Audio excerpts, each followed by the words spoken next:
Clarifying sports talk from start to finish. You're going wire to wire with Diesel and Cole Bryson on the Fan Upstate.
Just a big crowd in the stream. So good to be with you. And I did fix the stream, so you should be good now, Diesel. I do hear an echo on my end all of a sudden. Sorry about that. Mark says, Cole, turn on your mic. I know the stream, we're working out some kinks. I believe we're all good. DB says we're good. So we're all good now on the stream. Just so you guys know, when we're on location, things do act a little bit different, reverse from what normally is, right? So we appreciate you bearing with us. But Diesel, back to what I was saying. I've been in deep, deep thought. That's a scary place for Cole's brain to be. However, I want to ask you a question, and I want to ask the Tolos a question on this Friday as South Carolina prepares for Akron and Clemson prepares for NC State. I was in person Saturday when South Carolina played LSU. I was very impressed from what I saw from South Carolina. I really was. They didn't win the game. I think a lot of it had to do with the referees, in my opinion. However, I was still very impressed. So the question is, over the last few days, I've been tossing this around in my brain. You know, Diesel, what fuels the upstate of South Carolina is Clemson and South Carolina. The rivalry that we love, that we fuel every single day on this program. And over the past few days, I've been thinking about the rivalry, the direction of it, right? I like looking toward the future. The windshield is bigger than the rearview mirror. I don't like looking toward the past. I like looking toward the future. So the question is that I've been mulling on, Diesel. Shane Beamer, in my opinion, is showing us that he is the guy for the South Carolina job. I think they made the right hire, and I think Shane Beamer is the right guy for the job. But the question is, for you as well as the Tolos, 71307, start your text with the word fan, is Shane Beamer a good enough coach? Is he the right guy, not for the job, but to get the rivalry between Clemson and South Carolina headed back in the direction of the Gamecocks? Well, I think it's too early to tell. You think so? Yeah. It's been 3 seasons now. Looking at his record, which win-loss record is still not impressive. It'll say you are what your record says you are. And wins and losses is the only thing you should be judged on in this. You gotta show it more than just once or twice a year, right? And Shane Beamer is great at doing that. He's great at having those moments that sustain you even when you're not feeling particularly great about your team, not great about the direction, not great about the game you just played. Shane is great at that. So can you start stringing those moments together? Yeah. And to me, that's what Shane Beamer has to achieve. Remember, he's played a G5, which he won. They played a probably a bad Kentucky. We're not entirely sure yet. On the road, won that game impressively. They look great, right? And that's what I'm talking about, that moment for Shane Beamer. And then you had a good showing in a loss at home. We can argue whether it was all the penalties, whether it was this, that, whatever. You gave up a 17-point lead against LSU at home. A not great LSU, by the way. I mean, they're a good LSU, but they're not a great LSU. Does that count as a moment? I mean, I think maybe you're guilty of being what's the word? a victim of the moment, right? Yeah. You know what I'm saying? Yeah, absolutely. So I think you're buying in a little too much on the good performance 2 weeks in a row against, at the moment, as of right now, questionable wins and losses. And you know what? I'm glad you said that because I do agree with you. And Diesel, you may be right. I may be a victim of the moment, a victim of the current circumstance. I may be. And that's why I'm asking the question. We know when it comes to this rivalry between South Carolina and Clemson, the direction that both programs have been heading for quite some time has been opposite. Other than the Spurrier years, right? Clemson holds a 73-43-4 lead in the series. South Carolina put together 5 very good years when Spurrier was the head coach, and Dabo, before that and after that, has been pretty dominant outside of those Spurrier years. You're right. We do have to see Shane Beamer put more consistency together other than, for example, in 2021, beating Florida and Auburn, and 2022, beating Tennessee and Clemson back-to-back, which were both very good wins, by the way. And then a rough year last year, looks better this year. As you mentioned, 2 really good weeks in a row where one, they were able to get the win, one at home, they were not able to do so. I may be on the train too early. I may be in the boat that you're shipping out to sell, that I'm a little too early on this. However, I would rather be early than late. And I'll tell you why. I do believe, Diesel, that Shane Beamer, number one, is the right hire for South Carolina. I do believe also, in the same breath, I think South Carolina fans needs to learn to have a little bit more patience. They need to learn what patience is. It's the SEC, for crying out loud. I think they made the right hire with Beamer. I do think that there's truth to what you said of being, captive of the moment, right? There's truth to that. However, the signs, right? I'm looking for signs. I'm seeing a more physical brand of football at South Carolina than I've seen in a very long time. I'm seeing the line of scrimmage in particular be as dominant as they've been in a very long time. They've still got room to go on the offensive side of the ball, but I love the direction. If I'm a Gamecock fan, yeah, you lost LSU. That's not what you want. But I would love the direction. I would love to have the feeling that South Carolina fans have right now, because Shane Beamer, we all know, is in the very mighty tough SEC. But at the end of the day, like I said, I'd rather be early than late. I do believe Shane Beamer will be as competitive as any other coach in South Carolina history in terms of the rivalry with Clemson. Spurrier won 5 straight. That's going to be hard to replicate, but I'm going to arrive to the party a little early, Diesel. Well, I think we're in a moment right now, Cole, where we're kind of playing ping pong with what we think Shane Beamer is, right? Yeah, in the offseason, we were saying this guy is kind of meh, right? He's a mid head coach. He's had a couple of big wins, but for all intents and purposes, he's a mid head coach. He is not an elite head coach. And then we're ping ponging back and forth to, oh no, he is a great head coach, or oh, he is the right guy to fix things at South Carolina. It's not great radio, right? We're here to discuss the nuance, but I think the truth is we don't know yet, or I think the truth may really be that Shane Beamer is the right guy to get South Carolina in a position to get the right guy. Ooh, that's good. And either way, South Carolina fans should be hopeful about that, because there's a chance that the guy you love, the guy that's been on your staff for a while, the guy that has the great last name in college football, right? There's a chance that guy is the guy. And if it works out, fantastic. And if he's not the guy, he's doing an awful lot to repair a lot of the issues that came up over the past 10, 15 years of South Carolina football since Steve Spurrier left. So he may be fixing a couple of things, kind of tuning up the car before he puts it in the hands of the right driver.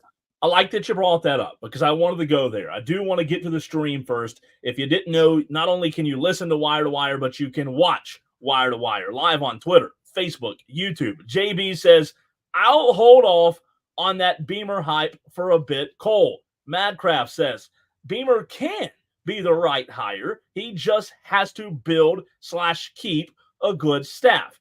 This season does look promising. Diesel, I want to go back to what you just said.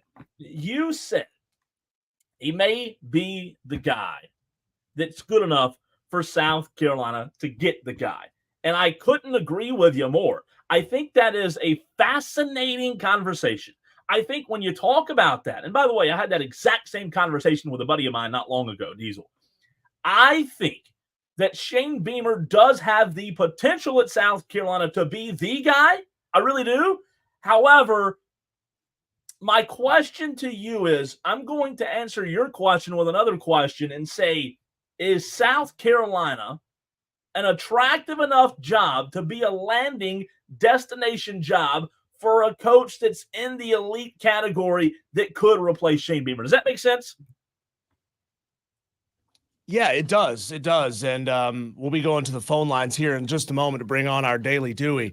Again, an SEC job will always be an attractive job, right? There's only 16 of them, right, in college football that are the most attractive jobs, or jobs in the most attractive conference. You're going to get paid a ton of money, and even if you fail, people may hate you in that city or that state. But guess what? You're going to fail a rich man. So there's a lot of people who are always going to want this job. There's somebody who told me a story once, Cole, about a job in radio in a big market that paid a fairly good amount of money. You know, not elite money. Come on, we're still talking about radio money here. But when they cut that job, they said, we're also going to cut the salary in half. And that was barely like a livable wage in that city. And people were discussing, is anybody going to even apply for this job? Nobody's going to want this job for that kind of money. And the program director said, watch. As soon as I put it out there, we're going to get dozens upon dozens of entries and people who are interested in taking this job.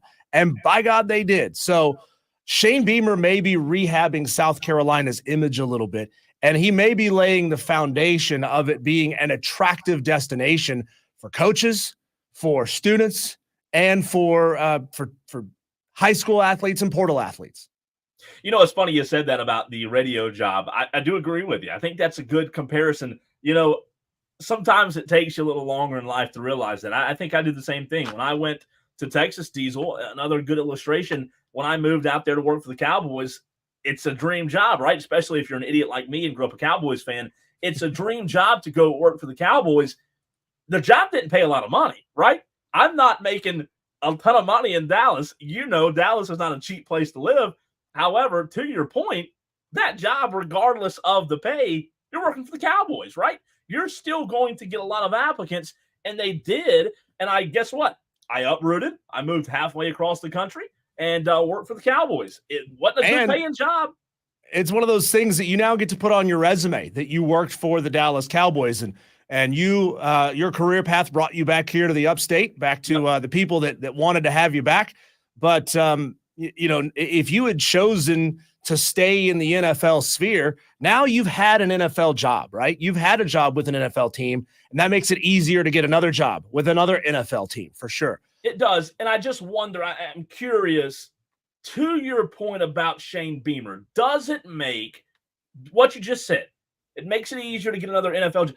Does it make the Shane Beamer dressing up the job at South Carolina make it more attractive in the eyes of Gamecock fans? Because this is my opinion, Steve Spurrier coming to South Carolina was an outlier, right? I don't think many coaches look at that job as a destination job. Steve Spurrier, for whatever reason, when he came back to Columbia, or when he came to Columbia and took that job, he looked at it as a challenge. Not only did he succeed, he went far and above and beyond expectations, right? I don't know. My point is, I don't know that there are many coaches out there like Steve Spurrier at the back end of his career who's willing to take a chance. Let's be honest, to take a chance and come to Columbia.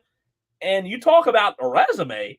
If things go sour, you're looked at as, why'd that guy go to Columbia? Why'd he go to South Carolina, right? Yeah. So I'm just curious if it makes the job better if Shane does do a good job. I think it makes it better. You can now hire any candidate that you want, right? I mean, because you've had a Steve Spurrier, who is a guy who found his success, who made his millions, who did it at the NFL level as well. And he wanted the challenge. He wanted the opportunity to get back into college football and be in the conference that he loved. So now you can go after. You've got the precedent set of hiring that kind of old hat coach the legend, the guy that won a ton somewhere else, got out of the game for a while. I mean, heck, he did it with Paul Maneri in baseball. You brought Paul Maneri back. So you've already established that you're athletic director, and we know that Ray Tanner's not going to be in that role for too much longer. But you've got an athletic director and a staff that's willing to go make that kind of hire. And now with Shane Beamer, you've got the precedent set of that guy who's building his resume as a head coach. I mean, you would hope at South Carolina in the SEC that you've got a guy who's got at least some success, right? So, some experience. And I still think South Carolina, I think, probably shortchanged themselves by not going after a sitting G5 head coach who had won a lot, or going after that coordinator from a big SEC school, like somebody off of Nick Saban's staff, which is what every other school in the SEC did, right? So now you've established you're willing to take a shot on the young, hot shot, up and coming coach. You can go get that old head coach who has won a ton somewhere else. You've now opened yourself up to the full gamut of candidates. And I think that's a really big thing for South Carolina. Let's find out what Dewey thinks about it. Our daily Dewey. You better bring it, Dewey, or we're going to hang up on you real fast. Dewey. Okay, we're hanging up on Dewey. He wasn't there. He wasn't ready. Dewey no-showed? Dewey no-showed. He went radio silence on us. Dewey. How dare you? Come on, man. I mean, is there like for where Dewey lives, is there like a 6-second delay in terms of audio transmission getting poor service down there in grandma's basement, I guess. I don't know, man. That's not good, Dewey. Stepping up to the plate and striking out. But it's a fascinating question. To say this, or to put a bow on it, Diesel, I'll say this as we close this segment. I do believe Shane Beamer will have continued success against Clemson. Will we see what Steve Spurrier did 5 in a row? Will we see that again? Maybe not. I don't know. It's just so hard when both programs are good. It's so hard to win one game, much less 5 in a row, right? I don't know if we'll see that style of replicated success that Steve Spurrier had against Clemson. However, a lot of my friends who are South Carolina Gamecock fans, they're not quite bought into the Shane Beamer hype. They're not quite on the boat, right? Like they've got one foot on, but not quite two. I'm telling you, I see things. I'm not telling you I'm some expert, Diesel. I'm not calling things that haven't happened yet, but I do. When I look at this football team and this program, and I watch the line of scrimmage, and I watch the trenches and the defensive guys and the depth they have, I see small signs that point to success in the future for Shane Beamer, for South Carolina. Yes, they're in the SEC. It's going to be extremely difficult. However, I do believe that Shane Beamer will have continued success against Clemson. And don't we all want a more balanced rivalry? Let's be honest for a second. It's not a rivalry. 50% of our audience wants a balanced rivalry. The other 50% says, no, we like it exactly the way that it is. Well, fair point. Fair point. I believe the rivalry is more fun when both teams are good. I would say right now, if they played today, South Carolina and Clemson, I think it'd be a good game. I think South Carolina would have a very good shot at winning the football game. I think South Carolina's depth, especially at defensive line and linebacker, is legitimately a cause for concern for offenses. And I think if they play today, I think it'd be a good game. I do think Clemson is a good team. However, you talk about a segue. Are they as good as we thought they were? Yeah, Cole, we've already had people jumping in, taking their shots at me and my alma mater for that stinker of a performance that they put on the field last night. And the question is, keeping it local here, so that's always one of the things we try to do on radio is we try to spin it back local. The question becomes, does the performance that Clemson had against App State, that 66-point explosion, not look quite as good anymore after what happened last night in Boone? We'll talk about that next on the Fan Upstate.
now at 844-FAN-PHONE. This is Wire to Wire with Diesel and Cole Bryson on the Fan Upstate. Fire his ass, Cole.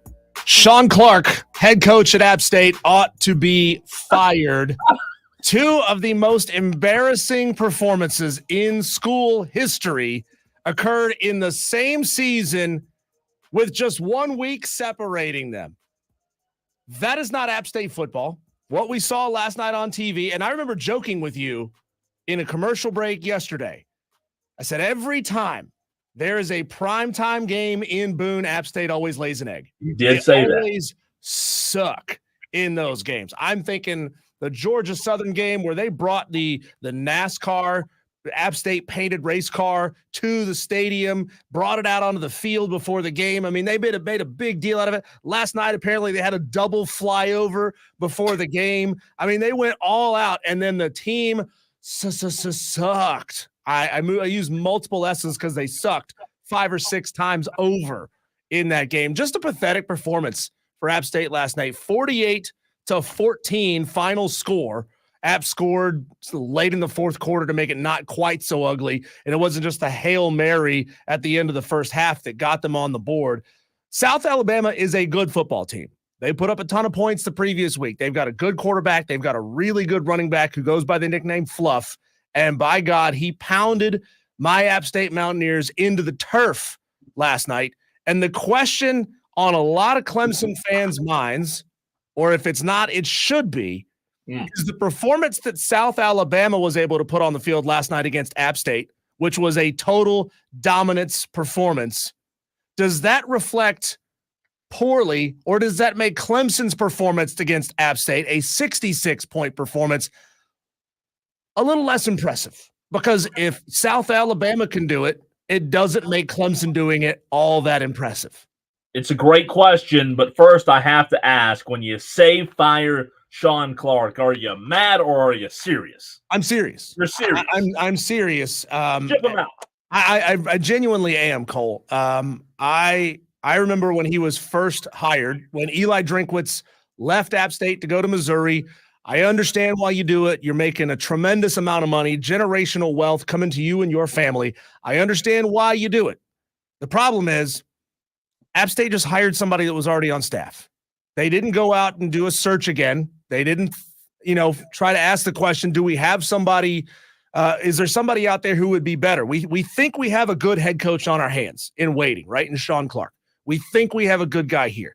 He's an App State alum. He loves this place. He teared up in his opening press conference, right? He's one of those guys in the vein of a Shane Beamer that should make fans feel good about the hire. And then he is put in control of a very good football program with very strong fan support, and the results have just dipped a little bit year in and year out to the point where they're regressing to the mean in a G5 landscape, Cole. It's I called him a nepotism hire when he was originally hired because players that were already on the roster loved him. Is that a good old boy hire? Is that what that's considered? Good old boy? It's a good old boy hire. It's a guy that coached there, a guy that played there when he was in college. You feel good about the hire. Players there like him, but guess what? Those players are going to be gone in 4 years or less. They're all going to be gone. So who gives a rip what the players on the team right now want? Who gives a rip if they want their, I think he was offensive line coach. Who cares if they want that guy elevated to head coach? Find the most brilliant, innovative mind, not the guy that's going to make boosters happy for a couple of years so they donate more money. No, I can't push back on that. I've always said, Diesel, you can't make decisions based on what the locker room feels. They use their heart, not their head. Right. And you may be right. You may be onto that. You may be exactly right. They made a good old boy hire. I'll say this to answer your question, though.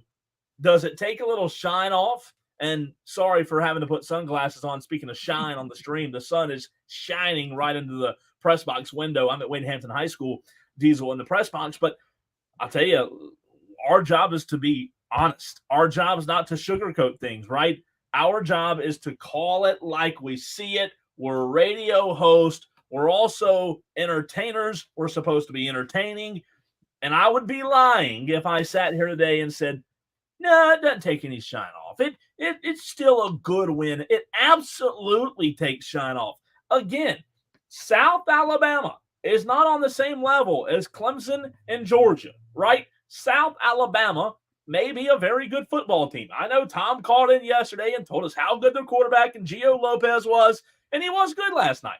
However, yes, to answer your question, it does take some shine off. Does that discredit Clemson for the win? No. Clemson still gets a ton of credit for playing really well on Saturday 2 weeks ago. They did play well. You and I were there. We saw it. They played exceptional, and I believe that what happened on Saturday night at the App State-Clemson game that you and I were at is something Clemson can use to build upon during the course of the rest of the season, right? It's a great confidence boost. However, when we're looking at reality is, yeah, South Alabama just demolished App State. What are you bragging about? That's calling it like I see it. Cole, with those sunglasses, what time are you due at the ski lodge? What time is your lift ticket? Yeah. Those come out of the Dion collection, or he shipped them to me. You know, if you're not watching on the stream, look us up on Facebook, Twitter, or on YouTube. At the Fan Upstate is where you can find it on all three of those. We got people who watch on the stream on Facebook, on Twitter, and on YouTube. So we appreciate all of you for being a part of the stream. Cole, I think for Clemson, that was it doesn't take much away from the Clemson performance, if you ask me. Number one, because Gio Lopez played the entire game last night, and he went 16 of 24, 2 touchdowns, 6.5 yards per catch, which is not it's not mind-blowing statistically, right? He wasn't asked to do a lot, and the running back Fluff McDowell, I think was his last name, for South Alabama, was just gashing App State on defense. What a name. Fluff is his nickname. I don't remember what his real first name is. But so all things were working well in football for South Alabama in that game. The running game was setting up the pass was setting up the run, and App State couldn't stop anything. But Cade Klubnik finally looked crisp. Play calling finally looked creative. You know, you had receivers finally getting separation, and it's not like they're playing an FCS team. I know that it looked like they were playing an FCS team on the field that day, but they were playing against Division I FBS recruits at cornerback. So I think Cade looked really good. He was making fantastic decisions in that game. He was laying the ball exactly where he needed to put it. And so it wasn't like they just lucked into finding a whole bunch of extra points, right? Mm-hmm. So I think Clemson looked the part. They looked good in that game. You know, they did look good. I don't want it to sound as if some Clemson fans may hear what I said and say, oh, Cole's not giving Clemson any credit for the win. As I said, I do give them credit. However, what we saw, Diesel, you and I looked at each other during that game, first quarter, first half, and we were like, wait a minute, what are we watching right now, right? What's happening? It was almost if Clemson against App State and Clemson against Georgia were playing two totally different level programs. Oh, wait, they were. No disrespect to App State, no disrespect to South Alabama, but it goes back to what I said a week ago. If we want to create a line down the road and form a line, call a parade, start a parade, Diesel, where we just celebrate the heck out of this App State win and we throw this big party and we congratulate everybody and Dabo and all these records that were broken, that's fine and dandy. That is fine. If that's what you want as a Clemson fan, you go for it. Buy the piñata, buy the balloons, buy the streamers. I don't care. That's not what I want. I want to be able to compete against the best of the best. While you look good against App State, you couldn't compete. You weren't even on the same field as Georgia the week before. And then South Alabama last night absolutely opened a can from the very get-go. I mean, I looked at my phone, Diesel, not long after I left the radio station. It was 14-0. They opened a can on App State. App State, as you said, their defense is not good this year. I do think that it takes a lot of what you saw in that Clemson game and makes you sit back and think, just how good is Clemson? Yeah, Clemson really needed App State to validate that win. and to validate that performance by going on a tear and winning a bunch of football games this year and winning them impressively, right? App State was a preseason, not favorite, but contender at least for the G5 playoff spot. Now that ship has sailed. That ship is gone. The way they've performed now twice, every team they play going forward is going to air the ball out and throw it all over the field, all over them. And I wouldn't be shocked, Cole, if there was another game like this where App State got beat handily at some point this season. But Clemson really needed App State to look good for the rest of the season to prove that performance was legit. We got a text here from Tom, says it's Tom. Tell Diesel, as if I'm not reading this, Tom. Tom, as if I don't have access to the same text line that Cole does. Tell Tom, it's Tom, tell Diesel, all caps. He needs to admit Tom was right. Tom, I will not admit that anyone who speaks of themselves in the third person is right. Okay? Okay? I will never say that Tom was right. All However, caps. I will say South Alabama kicked our ass and Gio Lopez looked really good doing it. I tell you what I like. I like the text above Tom's. Now, talk about bringing the thunder on a Friday. Tolos, that stands for turn it on, leave it on. That's what we ask you to do right here on the Fan Upstate. Talk about bringing a good text into the show, adding to the program, not just a little funny text. I'm talking about adding value, right? 419 Diesel says, Kentucky stopping Georgia's offense said more about Clemson than South Alabama did beating App State. How about that text? Yeah, that's an interesting conversation. Look, the transitive property fans like to use it. We all know it's bunk. We all like to use it though when it proves some magical point that our team that's 2 games over 500 is a national championship contender, right? We all use it. We all know it's bull crap. You know, teams don't perform the exact same way every single week. They're not a machine. And Kirby Smart is probably happy as he could be to have won that game and to have looked bad, because now he has something he can use to galvanize and to focus that Georgia football team. They played like crap against Kentucky. Multiple things can be true at the same time. Georgia played terrible. Kentucky played well enough to stop them and to make them look worse than what they actually are. Kentucky looked bad on offense. I know they scored more points than Clemson, so I'm sure a lot of Gamecock fans want to use that as well. They want to throw that chip in the bucket and say, oh, well, Kentucky was able to score 12 points on Georgia and Clemson was only able to score 3. That means their offense is exactly 4 times better than Clemson's. No, that's not what it means, right? Georgia was focused and ready to go because they took Clemson seriously in week 1. Clemson got outperformed and outclassed in every phase of the football that day. And then Georgia fell off hard when they played Kentucky. They just played like crap that day. And to your point, on the reverse side of it, Georgia may not have, took Kentucky as serious as they did Clemson, right? They may not have gone into that game. Before we run, DB says Cole in his cool Mo D sunglasses. The sun is shining bright here at Wade Hampton. I'm in the press box before tonight's game. But I'll be honest, Diesel, I had to Google who Cool Mo D was. Do you know who Cool Mo D is? He's a rapper. I know that from the 80s. Yeah. Look at that. How about those sunglasses right there? Cole, I just want to let you know that you are uncomfortable to look at wearing those sunglasses. Does that hurt your eyes? Did they come with a free mullet haircut that you haven't haven't got yet? Or it takes time. I remember last spring you had a little bit of a mullet going on. The baseball mullet, the small one in the back. You had that going. Did you get those sunglasses with that haircut? It was a combo. Yeah. Combo deal. Understood. I mean, does it hurt your eyes as well looking at them? I mean, that awful bright. I mean, I understand that, the sun in this press box, by the way, it's awful hot in here. I'm not complaining. I'm just telling you it's awful hot in this press box. As Burns, Wade Hampton tonight, we'll have the pregame show for you at 7:00 on Fridays. If you're not used to it now, guess what?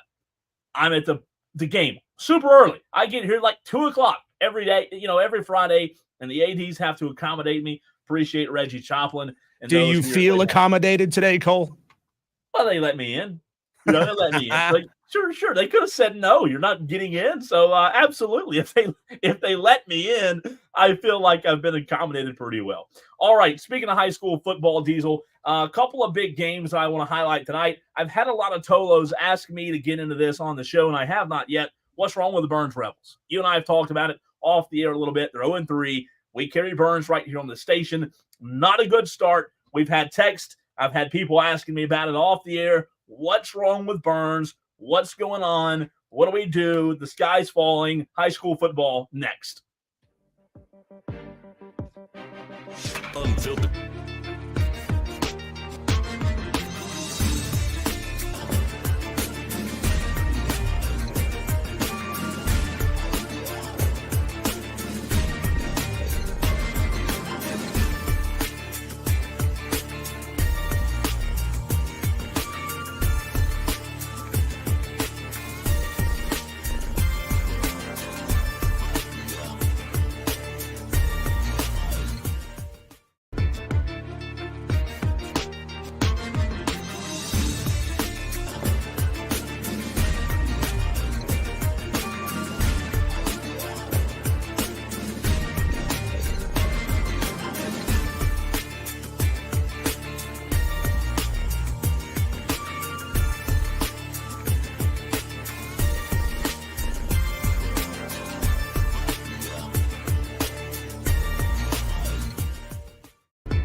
Cole, Bryson, and Diesel on the Fan. Upstate. Diesel, you like a little bulletin board material? Are you a fan? Are you a fan of Always. bulletin board? Always. Well, guess what? Yeah. They use it at the high school level too. Let me tell you, they use bulletin board material when idiots like me talk on the radio about high school football. High school coaches use bulletin board material. Bowling Springs Gaffney tonight, a huge game, probably one of the biggest around, if not the biggest in the state tonight. It's going to be absolutely packed tonight at Bowling Springs as Gaffney rolls into town. Both teams 3-0. I don't believe I said this, Diesel, and we'll get into the game and who I think is going to win tonight. But there was a quote on the walls at the Bowling Springs facilities this morning, and the quote was from a local sports show. Now, there aren't many local sports shows in the, that broadcast into Spartanburg and the Bowling Springs. I believe there's two, us and one more, right? And the quote was, "I don't think they are as good as Gaffney. I don't think this is a very competitive game. Again, I think we see something similar to what we saw last year. I think we see a 10-point ball game. Gaffney is just a better team. They're a better program. They've got a little bit more talent." Now, correct me if I'm wrong. I don't remember saying that. I may have if I was sleep talking at 2 a.m. in the morning. I don't think it was me. Just so you know, just so the Tolos out there know, I know the people at the other radio station in town in Spartanburg. Talk to them. It wasn't them. Maybe it was made up. Maybe it wasn't. But Bowling Springs tonight, Diesel, going with a little bulletin board material. You've been around the area. You know how hard it is to beat Gaffney. Bowling Springs, we talked to Matt Reel yesterday, and he got you and I both fired up and ready to play. Tonight, Bowling Springs Gaffney. If you like football, if you love high school football like I do, this one, Diesel, is one to make plans to attend. Cole, I don't envy the amount of tiptoeing you have to do around certain individuals in the upstate when it comes to not ticking off the wrong coach. Yeah. Because you want all these guys to come on your show. You want them all to allow you to bring on their players when they're nominated as our high school player of the week. But you also know that these things get back to them, right? Because this is all one big community, right? We're all living in the same area. We're all poking fun at each other across the water cooler, at the aisle, or the counter at the diner, all these things, right? So, it's almost like you can't say anything about the game because somebody on either side is going to get that message back to the head coach, and he's going to be texting you, "Cole, why'd you say that about my team on the air?" Yeah, it's happened already this year. It happens every week. It's funny you said that. On my article on the fanupstate.com where I did my picks this week, I literally opened the article, Diesel, by saying, deep down, I hate picking games. I have good relationships with most of the coaches in the upstate, and I'd like for it to stay that way.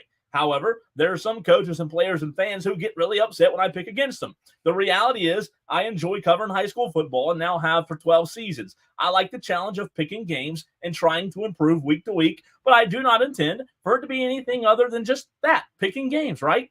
So whether I'm picking your team or giving you bulletin board material, let's have some fun. You can see my picks at thefanupstate.com.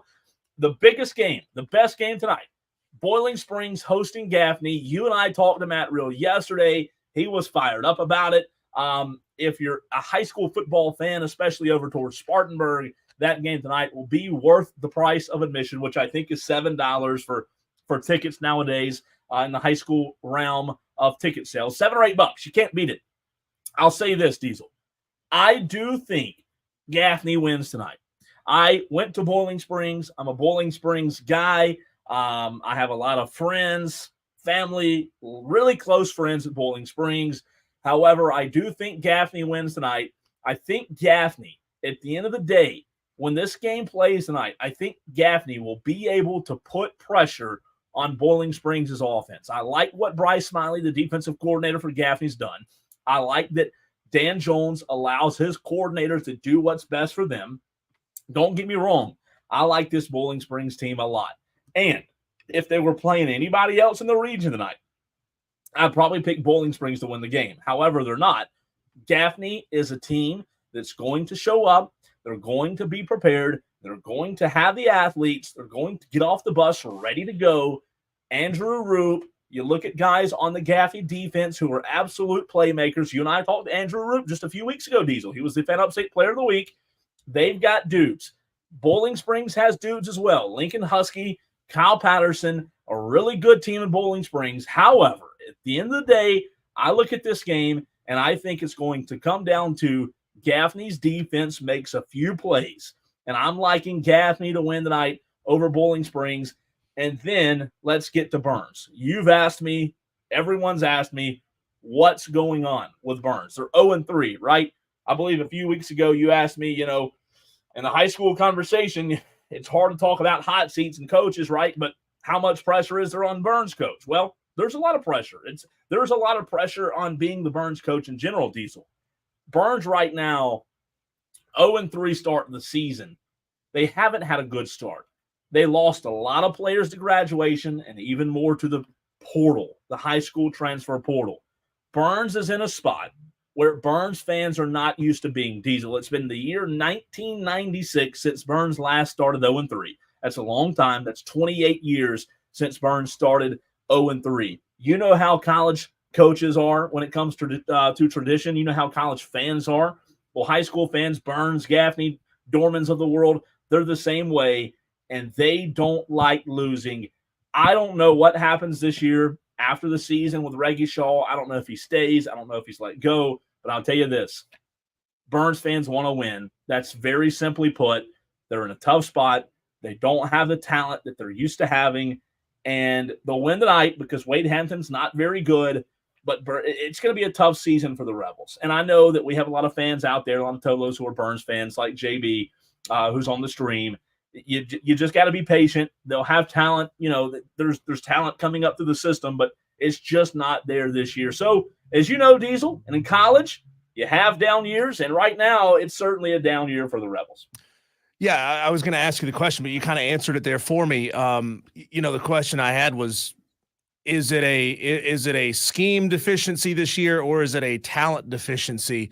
Because Burns has always had talent, right? They've never had a problem getting talent, but obviously the landscape has changed tremendously from Burns being one of the probably 5 or 6 brightest stars of programs in the upstate in high school football. Now there's a lot of those stars, right? And it's so much easier to move talent from this place to that place. All it takes is a PO box, right? And you know, the Burns fans, they don't like it.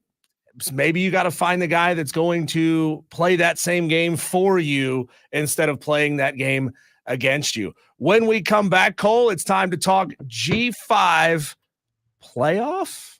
I had a conversation with Chris Phillips of SEC Unfiltered last night, and I still disagree with him. That's coming up next. Oh.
sports. And the gridiron to the tracks. Electrifying sports talk from start to finish. You're going wire to wire. With Diesel and Cole Bryson. On the Fan Upstate. A couple of Tolos getting in their upset picks here to start the show in the first hour on a Friday. Remember, Tolos, you have until 6:53 this evening to get your upset picks in. If you haven't done it yet, do it now. Hit us up on the text line, 71307. Start your text with keyword fan, and then text us your name, your game, and the spread. Shane Barrett wants Georgia Tech plus 10.5 against Louisville. Amazon guy going with you, Cole. He wants East Carolina over Liberty for 6.5. Well, I hope Amazon. Crap, this is not good. I said Amazon guy will never win again. That's what you get, man. Now I have to pull for him to win again, right? Yeah, that's what you get. You backed yourself into a corner. Nobody paints Bryson in a corner, and you just did. P1 Panther Boy says he'll take Oklahoma over Tennessee plus 7. Brian Pettit says he wants Stanford over Syracuse for 8.5. And Sparty Party 12, not shocked here, wants Michigan State plus 6.5 against Boston College, a game that I looked at. I was interested in, chose against because, well, it's a slightly smaller spread, and I don't trust Michigan State at all. You know that one's going to end up hitting. I looked at it too. I looked at that exact game, and I also looked at the Florida game. I mean, like, if we think the dumpster fire is going to get to the ultimate level this weekend, it has to be Mississippi State winning, right? I mean, if I'm Billy Napier, I'm like that close to just losing on purpose. Be like, fire me, pay me. Right. I want out of this, like this is a toxic situation. There's nothing Billy Napier can ever do to make this fan base happy, right? There will be. Do you get the entire buyout, Diesel, as soon as you get fired? No, you get paid over time. Okay. I don't know. Well, it depends on the, how long that term is, depends on your contract. Billy Napier, it's $28 million. They're not just going to give you like a lump sum, $28 million, right? I beg to get fired. I'd be willing to bet it's probably 28 over like 5 or 6 years. So, you hear about these like big name head coaches that keep getting hired over and over and over again, even though they wash out fairly quickly. And depending on the terms of their contract, sometimes they're getting paychecks for 2 or 3 different schools at the same time. I mean, could you imagine cashing like $1 million checks or, $500,000 checks every month when you haven't even worked at that school in like 5 or 6 years? Man. No, I can't imagine. I'd love to, though. I'd love to cash somebody else. I mean, I would literally, like, here's what's funny about it. Not to get on a tangent on this, because I know you have some. Billy Napier looked so sad in those press conferences, right? Yeah. He looked so upset. I'd be up there like this. Billy, a Furman guy. He is former coach at Clemson, former head coach at Louisiana. He was very, very good at Louisiana. Walking into that scenario with his demeanor was never going to work, right? This like quiet, wants to stay out of the spotlight kind of guy. I mean, I think Billy Napier, his next head coaching job, because he'll get one, he needs to be back in the G5 somewhere. He needs to get himself back into the Sun Belt. He needs to get himself into Conference USA, somewhere out of the spotlight at a place that doesn't have not even sky high, like expectations to the moon, which is what they have at Florida. And just have an AD that's going to be patient and let him work, let him do his thing. That was never going to be the case at Florida. So a place like Louisiana is what you're saying. Yeah, that'd be a great spot. Where he came from. I don't know if they're joking or not, Cole, but I've seen a handful of App State fans today tweeting and posting on the message boards. Hey, let's call Billy Napier. Let's get Billy Napier up the moon. Well, it doesn't matter how I feel about it because Billy Napier is responsible for the greatest moment and one of the greatest moments of App State football history as an FCS player. He threw the pick into the App State end zone that was run back for a touchdown that ended up winning the game for App State, losing the game for his Furman Paladins. Ooh. So I would be flabbergasted. That's the only word that comes to mind that works here. flabbergasted if Billy Napier has any desire whatsoever to ever coach in Boone. You know, that's a fascinating story, though. Like, with Billy Napier, in your opinion, and you're an App State guy, let's say it happened. Let's say Billy Napier got fired. Let's say Sean Clark got fired at the end of the season, right? Let's say App State implodes. Sean Clark gets the boot. Would that be like a possible scenario in your opinion or no? I don't think they would go there just because the fans would be livid.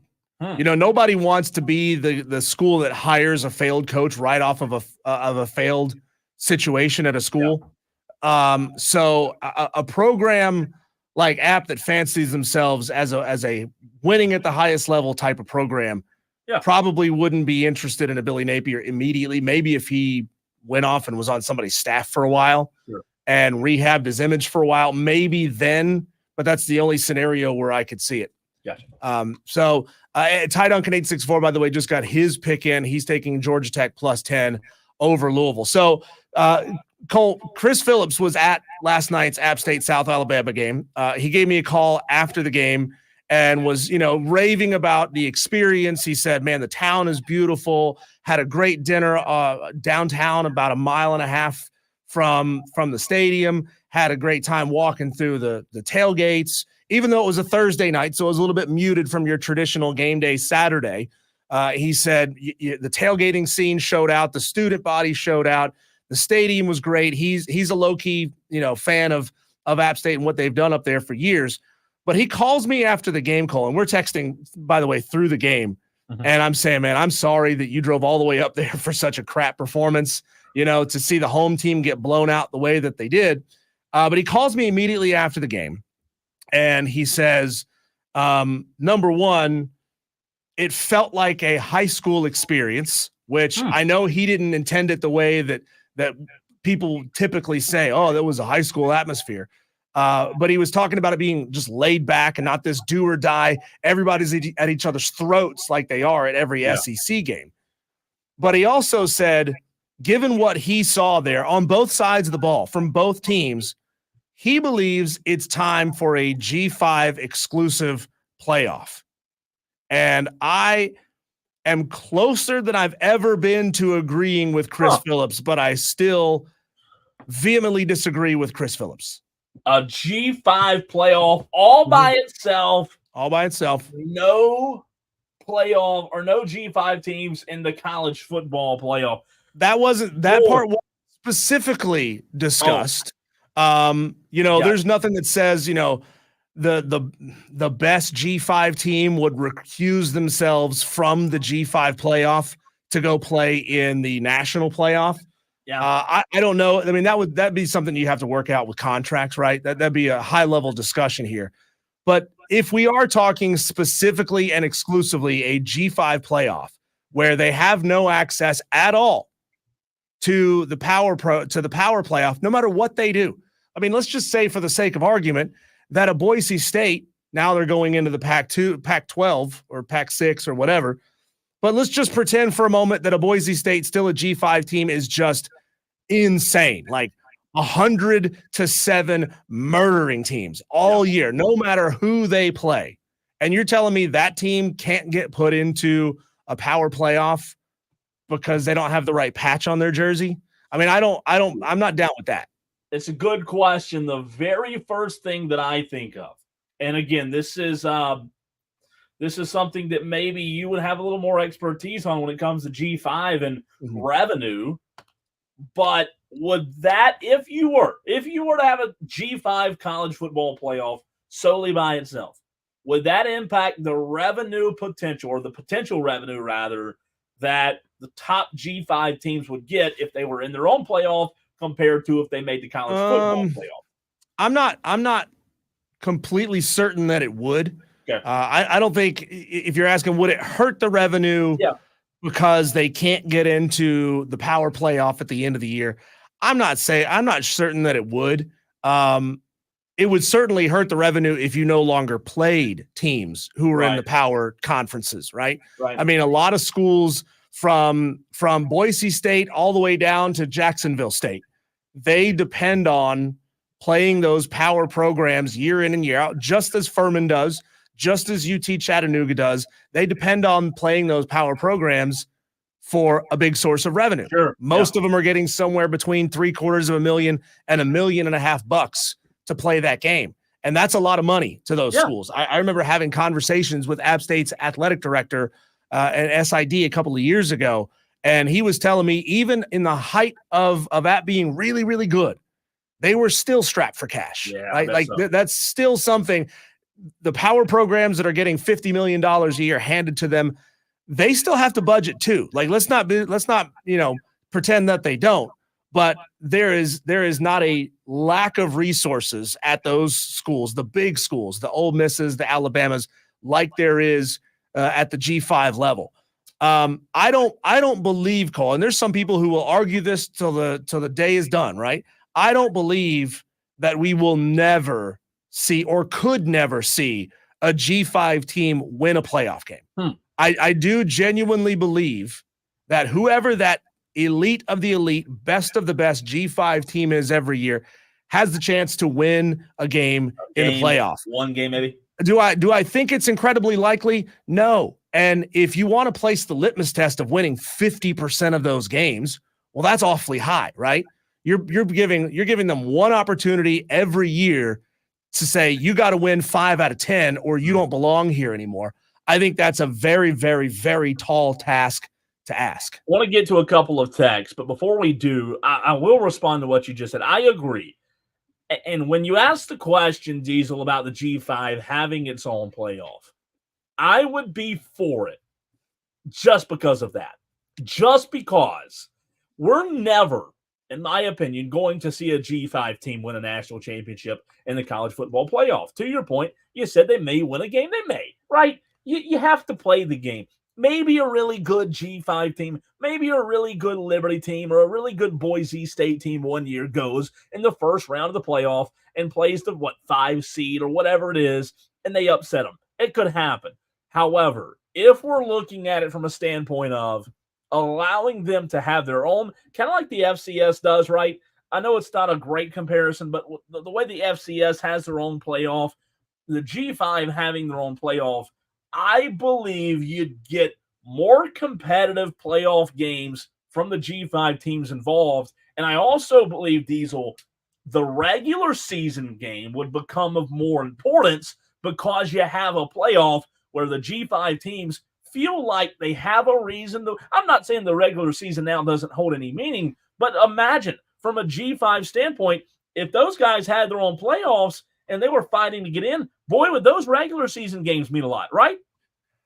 Yeah, I mean, I came from a school that was FCS at the time, and I loved the playoffs. I loved them. It was a 16-team playoff, so I've been a proponent of playoff expansion for a long time, Cole, and I've seen teams at the FCS level, and remember, the FCS playoff is only open to FCS teams, right? Yeah. I've seen teams who are down in that seeding, in that 10 to 16 range. I've seen them make deep runs and challenge for an FCS national championship. If you're putting the litmus at, well, if they've never won a national champion, or if they can't go win this whole thing, you don't belong in there at all, then you would have to take almost all of the power programs out of the playoff discussion, because there's only a handful of power teams who have won national championships in the playoff era. So if you want to apply that logic, you got to apply it to the power teams who continually make the playoffs and don't challenge for a national championship either. Yeah. So you're actually making the argument for playoff contraction to say, well, really, there's only 3 or 4 teams that could legitimately go win a national championship each and every year. So we actually need to shrink this playoff back down. Well, all I've ever wanted, Cole, as a G5 fan, all I've ever wanted is access into the playoff. Let them play it off on the field instead of letting somebody in a suit in New York City decide that we don't believe there's no chance you can do it. And I understand your point. My only pushback would be, I'm not saying that the other Power 5 or the core 4 teams that you mentioned, Diesel, that fail to win in the postseason every year, I'm not saying that we should shrink it. All I'm saying is I look at it from a standpoint of those teams that fail to win it year in and year out have a lot more resources than those G5 teams do, especially when you talk about revenue. That's all I'm saying. I think they have a huge advantage, and the G5 teams, in my opinion, when a G5 team enters the playoff, they're immediately the moment they enter the playoff, they're at a disadvantage. Well, okay, so you're saying there's a resource disadvantage. By resource disadvantage, Yes. you mean cash. Yeah. How many times have you ever seen a stack of cash on a football field make a tackle? NIL.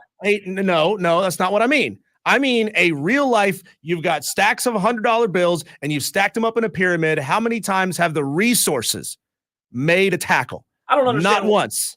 Wow. Not once. Not once has a bank account made a tackle in college football. It's a disembodied thing. It's not a real object. They can't go out there and make tackles. Now, the players that you can get because you have those resources can go out and make the tackles. That's my point. You know what they can also do? They can also miss tackles. They can get sick. They can get distracted. They can be thinking about their girlfriends. They can have their car break down on the way to the stadium, their fancy, $500,000 car. All of these things can contribute to reasons why power programs lose games to group of 5 teams. This year is not a great example of that. NIU got the win over Notre Dame, but there's been years past, Cole, where 3 and 4 and 5 good group of 5 teams go out there and beat high quality power programs. So if you're arguing that it can never happen, I'm arguing that it can happen despite the discrepancy in resources that I acknowledge is there. And so I'm not saying stacks of cash can make a tackle, but I tell you this, while a stack of cash can't make a tackle, if you're telling me that I get 10 5-stars and you only get 10 2-stars, I'll take my 10 5-stars and take my chances all day long. If they miss tackles, I'll take my chances because guess what? There's another 5-star behind them that's going to probably make a tackle. So I'm with you. It does happen. I just don't know when you get to the postseason. We'll see, right? I don't know that it will happen enough for it to be worthwhile. I would love to see them have their own. Let's go to the text line. A couple of really good texts did come in from the 551. Texter says G5 should have their own playoff. The gap between G5 P4 is only going to get wider. Texter from the 569 says, what about if the playoffs were separated by the amount of NIL money the school has? 569 also says the schools with the most NIL money or group for one playoff and the schools with the least amount or group for another. Not really sure what that means there, Texter. The separating them based on the amount of NIL money per playoff. Texter says NIL killed whatever was left of the G5. If there is a top player at the G5 level, they're going to get poached or bought much. Prime example of that is Nate Noel, who was an App State product, who traveled for his last year of college football, is now in Columbia, Missouri, and is playing for Eli Drinkwitz at Columbia.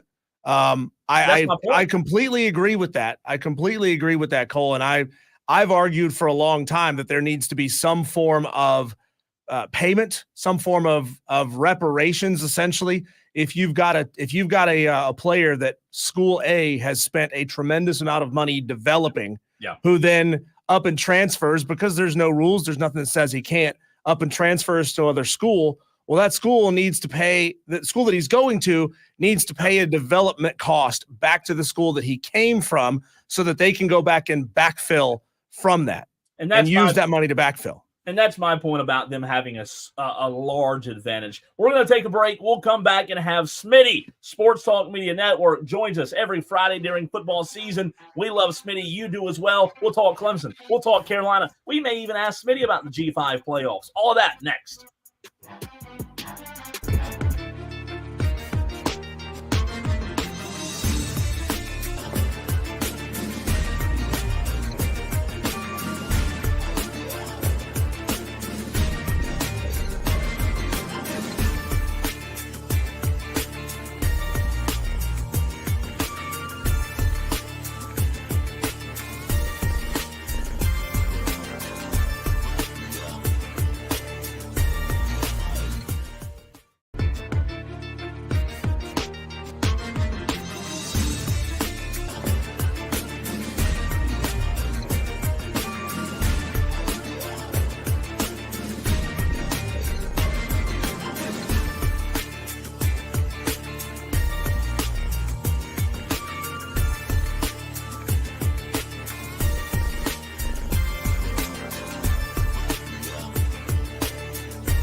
Or call in if you're man enough. 844 fan phone. This is Wire to Wire with Diesel and Cole Bryson on the Fan Upstate.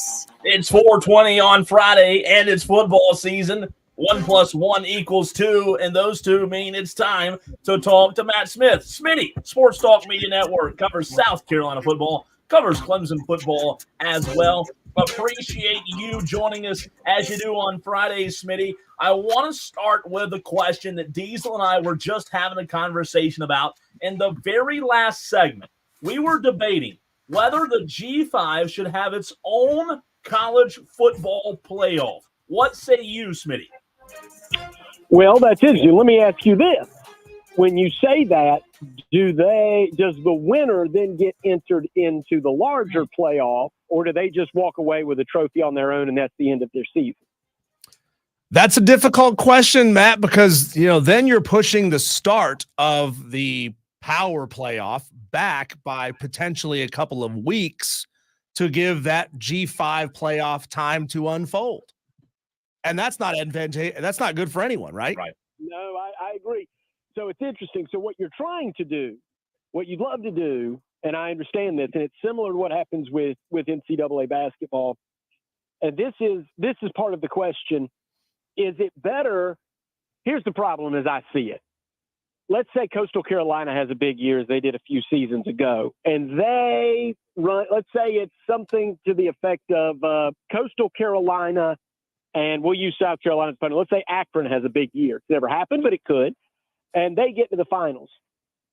Is anybody watching? Because we know it's almost like we do the FCS, the FCS playoffs a favor. It's like, oh, look how good North Dakota State is. I want to watch them play Montana for the championship. But the ratings tell you it doesn't happen. It's not real.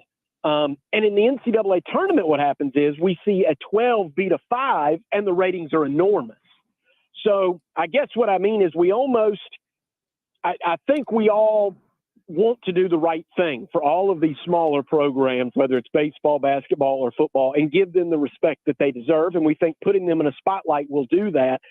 But I think in reality, kind of an unfortunate reality, what we really crave as sports fans is that David versus Goliath scenario. We love Boise State beating Oklahoma as they did one season in the Fiesta Bowl. We love seeing that. But are you watching if Boise State beats Air Force in a bowl game? And I'm not convinced that we are. So when you say you'd like to give them their own playoff, what you're trying to do is give them a pedestal. You want to put a spotlight on them, but I think that the historic TV ratings tell you actually not enough people watch for it to sustain itself. Yeah, Matt, I've watched the FCS playoffs get pushed farther and farther and farther down the pecking order as far as primetime television slots go. I mean, they're playing the FCS national championship at like 2 p.m. on a Wednesday on ESPN 9, right? Like you're not expecting them to get a whole lot of ratings when you put them on that kind of a platform. And to use your analogy regarding the basketball tournament, I think a lot of people would lose their minds to see a 12 seed G5 champion go out there and beat probably the 5 seed. I mean, I think that's the way the seeding is going to work out, but they ultimately don't want to see that G5 team go make a run to the national championship. They still want the big brands. They still want Michigan and Georgia and Texas to duke it out for a national championship, but they love the story on the short term of that insane, improbable win. Even if the G5 were to go get their ass kicked the following week, you'd still have that phenomenal story regardless. So you know me, I'm an App State fan. I'm an alum. I went there, and we were all at the App State Clemson game a couple of weeks ago. We saw the blowout. We didn't quite know what to make of it, because you're coming off the really bad performance against Georgia for Clemson, and then you have this really good performance against App State. And then App State goes and has another really bad performance last night, prime time, against South Alabama. We started the show with it. The discussion is, in your mind, does that diminish what Clemson was able to do against App State at all, considering anybody and everybody can do that? Like App State's trying to stop a flood with a colander. on defense. It's so interesting. And let me make one more point, because now I remember this. I love that, you bring up App State. They're the perfect example, because having covered Wofford football, and back when App State was in the SoCon at that FCS level prior to them moving to the Sun Belt, I would ask App State administrators or whatever, about people that are around the program or people that had called football games there, and said, what was a bigger deal, the national championships you won or beating Michigan at the Big House? And they said beating Michigan, not even close. Like, not to them necessarily, it was a big deal to them, but it got them such notoriety. So that, by the way, may answer the question you asked earlier about whether or not they get their own playoff.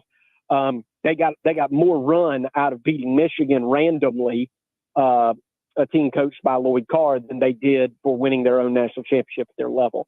So good question about, do I view the Clemson victory any differently? I don't know. I don't think so. App State does have problems defensively, but you and I were both at that game. Clemson's offense was humming, period. They were just flat out locked in. They were in the zone in every way possible. But even that night, I didn't think I was going to take that much out of it. And in other words, think that Clemson's offense was all of a sudden a juggernaut, because I don't think that it is.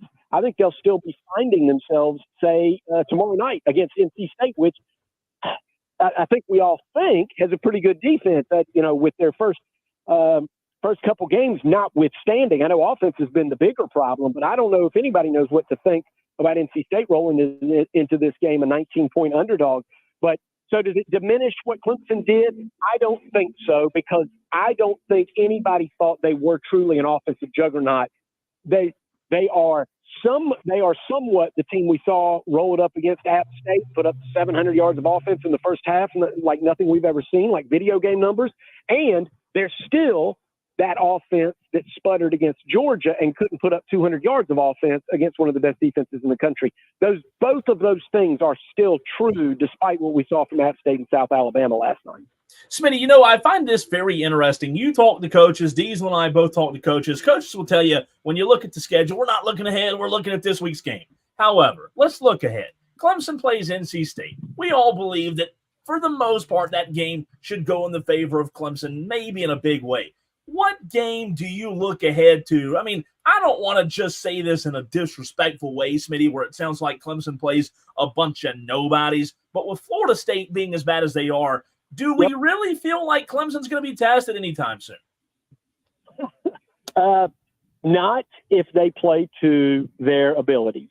If Clemson plays to their abilities, they are their biggest opponent right now. And look, this is the benefit of playing where they play, and the way the ACC has been split up this season, where, as you're pointing out, I guess I think they missed Miami, right? Yep. So they don't have Miami on the schedule. So really all Clemson has to do is put one foot in front of the other and just keep doing what they do, keep chopping wood, and they should win enough games. They can slip up again.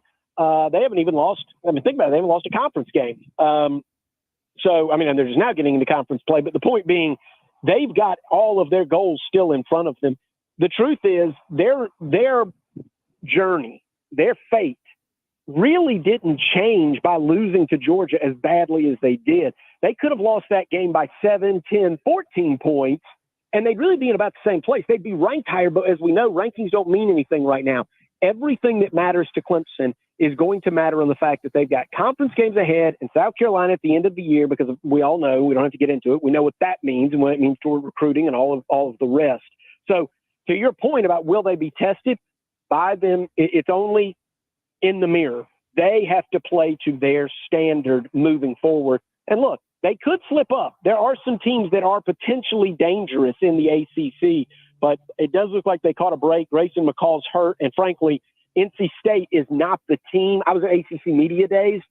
All anybody was talking about was Grayson McCall and NC State, what kind of fit that will be, and the fact that they should challenge to play in the ACC championship. Clemson and Florida State trying to get out of the conference, and how good Miami looks. That was it. They weren't really talking about the rest of the conference, and NC State is not living up to that hype Grayson McCall's hurt this year, hurt this week. C.J. Bailey, the freshman, is taking over for him. But I don't know how much it matters. I don't think anybody thought Grayson McCall and NC State were going to beat Clemson Saturday either. So I really don't think C.J. Bailey has a great shot. Talking to Matt Smith, Sports Talk Media Network, right here on the Fan Upstate, 97.7 FM in Greenville, 97.1 in Spartanburg. What do we know, if anything, about C.J. Bailey? He's a freshman quarterback, so he hasn't been tested at the ACC level yet. Do we know anything about him? And what do you think the game plan will be for Clemson? Will it be drop back, keep everything in front of him, maybe try to play ball hawk, or will it be blitz, blitz, blitz, blitz, blitz, get in his head, get in his back pocket, and take him down and rattle him that way?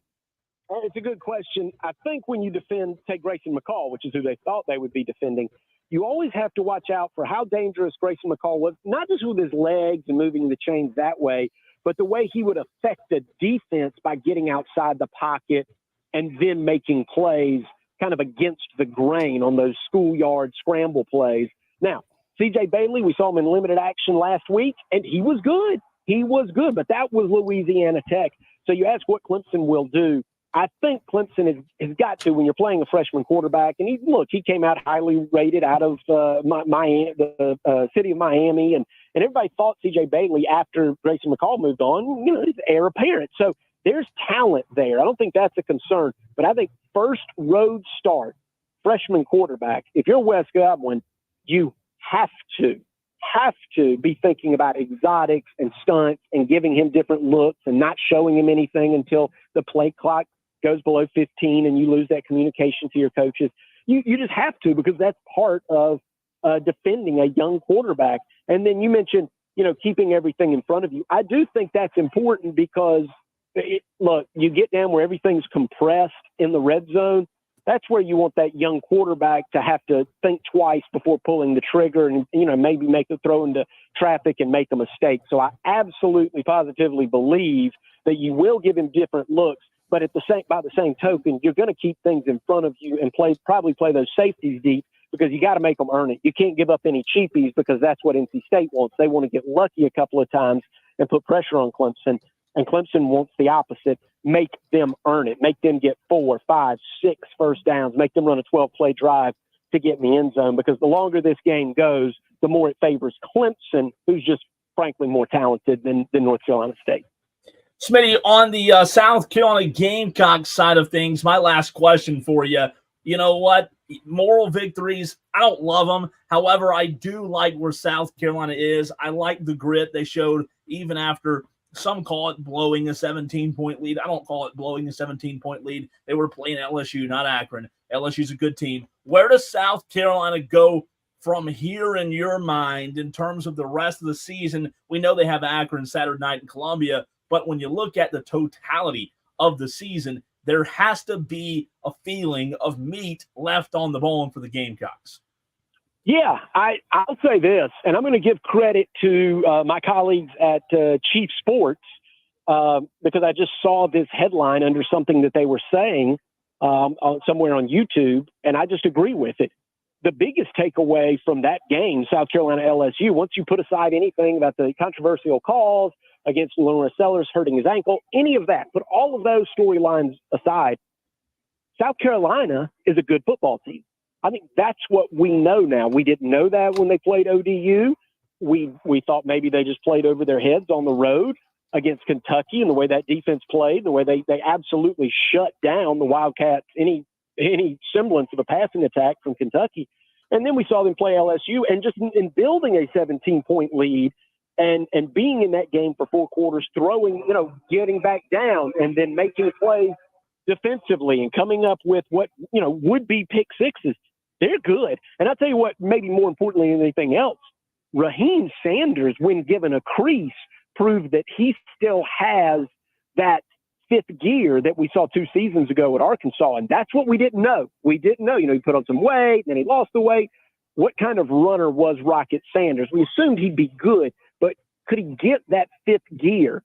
Could he run away from an SEC defense and put 6 on the board from 75 yards out? And that was answered in the affirmative. So I think what I know about South Carolina is they're a good football team. Now, here's the problem. you've got games like at Ole Miss. You've got games against Oklahoma, who may be a good football team. I think that's still yet to be determined. You have games against Alabama still ahead. You have games against Clemson, and they might be really rolling by the time you play them in November. So I don't know what South Carolina's record will be, but I do know this. Anybody that watches the film of LSU and South Carolina and you're an SEC opponent, you're not eager to play them. Nobody's calling that an automatic win because they've got Rocket Sanders, they've got Kyle Kennard, they've got Dylan Stewart, they've got Nick Emenwari, they've got ballers. Now, quickly, what we don't know as well is, look, this is twice that Lenore Sellers has not played every play against an SEC opponent. He left the Kentucky game and he left the LSU game. Now, he returned to the Kentucky game. He didn't, and he returned only briefly against LSU. So what is the game plan moving forward in terms of protecting Lenore Sellers, even if that's from himself? Because when I say South Carolina's a good football team based on the way they played against LSU, that's with Lenore Sellers at quarterback, not Robbie Ashford. So moving forward, they need a healthy Lenore Sellers. And to me, I still don't know whether he's playing tomorrow or not. I mean, you may have that information. The info I've got, since Shane Beamer does not have to tell the SEC before tomorrow who's available, I have no idea if Lenore Sellers is 80%, 85%, or they're just going to sit him since there's a bye week in front. Matt, how would you grade or change your grade, adjust your grade, if you will, on Shane Beamer and Dowell Loggins relative to what you thought you might have graded them going into the season? I remember Cole and I, we were struggling to find 6 wins on this schedule, and nothing really has changed. All these teams with single digit numbers next to their name and numbers that start with 1 next to their name, they're still there, right? They're still going to be playing an extremely tough schedule. So relative to what you thought about Dowell and Shane at the beginning of the season, how would you grade them now? When you ask me that, I want to make it clear because I don't want this landing on any message board. I am Too late. Yeah, I don't know how many listeners we've got on Wire to Wire. How many we've got? Millions across the world. I know. This is streaming. This is on a popular station. But look, I'll always answer the question. I'm not a big fan of Dowell Loggins as an offensive coordinator. I guess for me, an offensive coordinator at South Carolina, he needs to, elevate the program, right? He needs to call plays in a way that strikes fear into the defense. And whatever you think of Steve Spurrier, I always believed that he did that as a play caller, that he crafted a game plan, both, from his old playbooks from Florida and from his old ball plays that he kept in his back pocket, plus what he would see on film week to week. And based on the talent he had, whichever quarterback it was, Blake Mitchell or Savell Newton or all the way through Stephen Garcia and Connor Shaw, he crafted a game plan that I think struck fear into the heart of defenses and defensive coordinators across the SEC. I don't think Dowell Loggins does that. I think Shane Beamer is a good coach in terms of he's a good CEO. I mean, I don't know if he could be a defensive line coach, but Shane Beamer, I think, can handle a program. I think he's doing a good job with South Carolina and starting to move it forward based on what he does in recruiting. I am a wait-and-see guy on Dowell Loggins. And so I'm not sitting here, and this is why I say I don't want to land on a message board. I'm not sitting here saying I know more about football than Dowell Loggins. I know something about offensive football Dowell Loggins doesn't know. That's ridiculous. That's absurd. Of course I don't.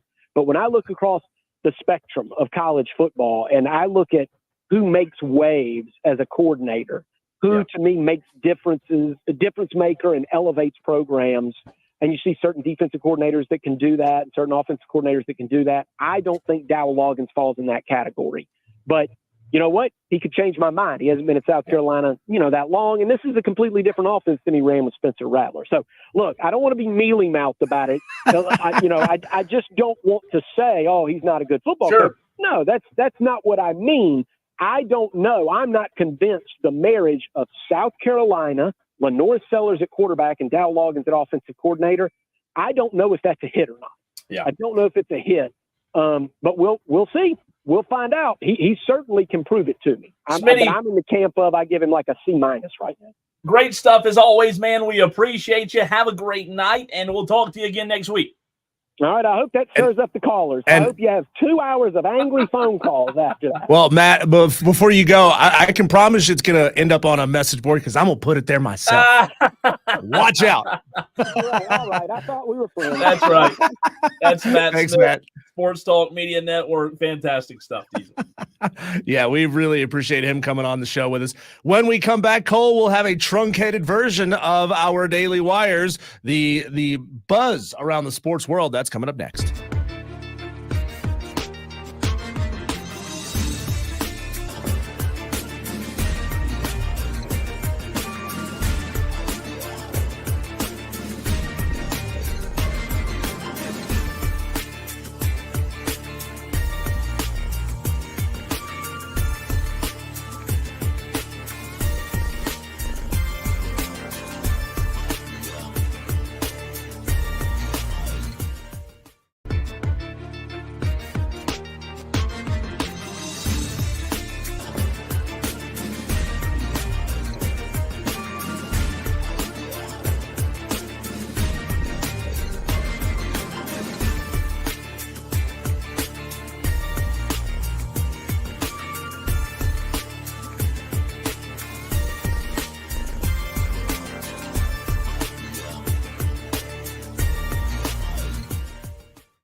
Wire to Wire. This is the Fan Upstate. A lot happening in the sports world, Cole. It's time for us to whip around and talk about it. These are our daily wires. The buzz is that Joel Embiid and the Philadelphia 76ers have agreed to a 3-year, $192.9 million max contract extension that guarantees him a total of $299.5 million through the 2028-2029 season.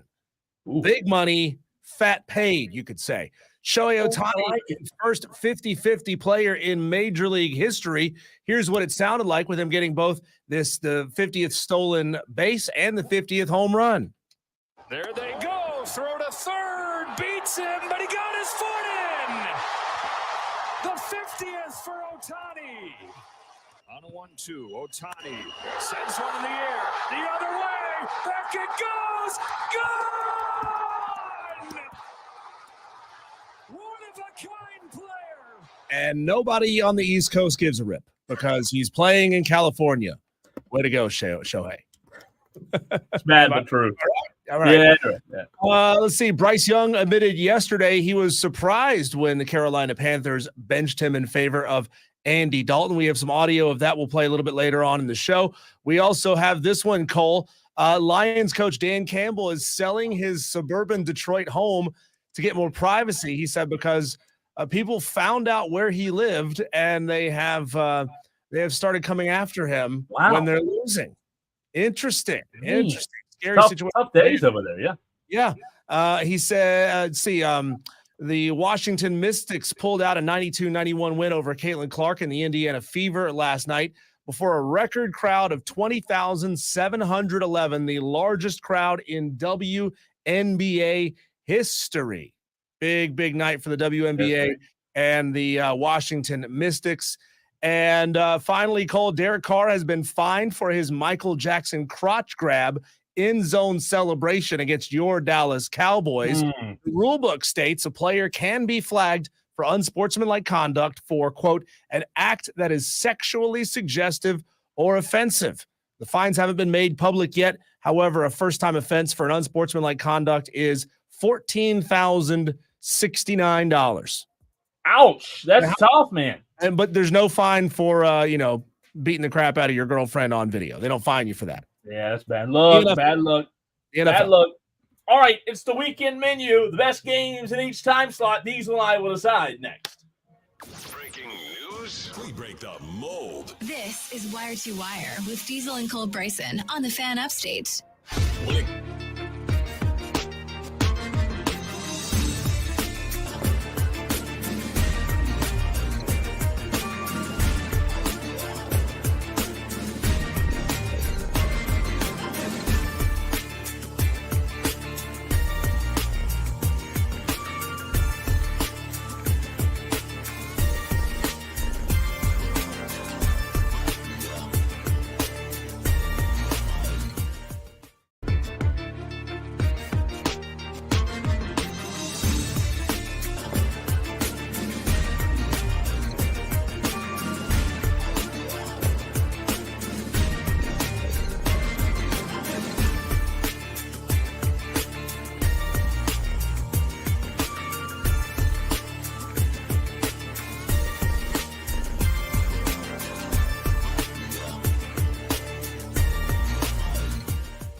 Let's go. It's alive! Drive into left center field. Touchdown! From the fields to the courts and the gridiron to the tracks, Electrifying sports talk from start to finish you're going wire to wire with Diesel and Cole Bryson. on the Fan Upstate. Tolo DB on the YouTube stream says we're down to 10 left on the board who have not picked. What am I talking about? What's DB talking about? I'm talking about the Upset Picks Challenge, brought to you by Ingles Markets. Diesel and I, we told you the rules multiple times. We'll tell you one more time. You pick an outright, or you pick an underdog to win the game outright this weekend in college football. Let's say, for example, if you liked South Carolina last week over LSU, you send a text, 71307. Start your text with the word fan. You say South Carolina plus 10 versus LSU, and my name is Diesel. Whatever your name is, you put your name, your game, and the amount of points. That's how you enter. DB says we're down to 10 left on the board who have not sent in their pick for this week. So if you're one of those 10 Tolos, make sure you do so. What I also love about DB, not only him helping with the Upset Picks Challenge, he helps you out a tremendous amount. Diesel, you and him do a fantastic job. But I'll tell you what I love about DB. DB shows up to the remotes. We're at Ingles. DB starts off the stream today at 2:56 on YouTube and says, "Yo, Tolo fam, F-A-M. What's Tolo? Turn it on, leave it on." You aren't just listeners anymore. You're not just driving around in your car listening anymore. You're more than that. You're a Tolo. Again, turn it on, leave it on. That's what we ask you to do. And you're part of the Tolo family. Appreciate you, DB. Diesel, it's time. You already have your upset pick in, so I'm not going to fuss at you, but I am going to fuss at the other Tolos. It's time to dine a little bit. You want to dine? Do you prefer the nice diner that we're going to tonight, or do you want to go a little more casual today? Let's go fancy. Fancy it up. So we have to. It's a Friday. It's Friday. You're right. Fine dining. What we're doing is we're looking at the weekend menu, the best options, the best entrees, if you will, in each time slot this weekend. And we, Diesel, will start with tonight. Not a lot of games tonight, but if you're sitting on your couch or in your recliner, or what are you? You a recliner guy? I would love to have a recliner. I don't have one. If I had one, I would never get out of it. I don't have one either, but they're great, right? They're great. So whatever you choose to sit in tonight, if you're going to watch a little college football, I'll be watching high school football as I'm at Wade Hampton High School getting ready for Burns night. Diesel's back in the Ingles Market Studios. You have three options tonight. You have Stanford at Syracuse, a little ACC matchup. You have Illinois at Nebraska tonight, and you have San Jose State at Washington State. Diesel, I know not the best football, but you and I, listen, on this menu at this establishment we're eating at, you know what? It's kind of, you know how if you go to a foreign country, you tell them, no, ma'am, I'm good. I don't want any of that, whatever that strange food is. You're offensive, right? You're offending them. That's what you're doing if you don't choose a game in this lovely time slot tonight. What do you like? Yeah, this one is kind of a no-brainer, right? It's kind of like going to a restaurant that only has one really good thing on the menu, and you know what it is, and you go and you get it every single time. You got to go Illinois, Nebraska, right? This is a matchup of two ranked teams. Stanford, Syracuse maybe catches your eye just a little bit. You know, you might be looking at that one, and then you say, no, I'm going to go back to Old Faithful.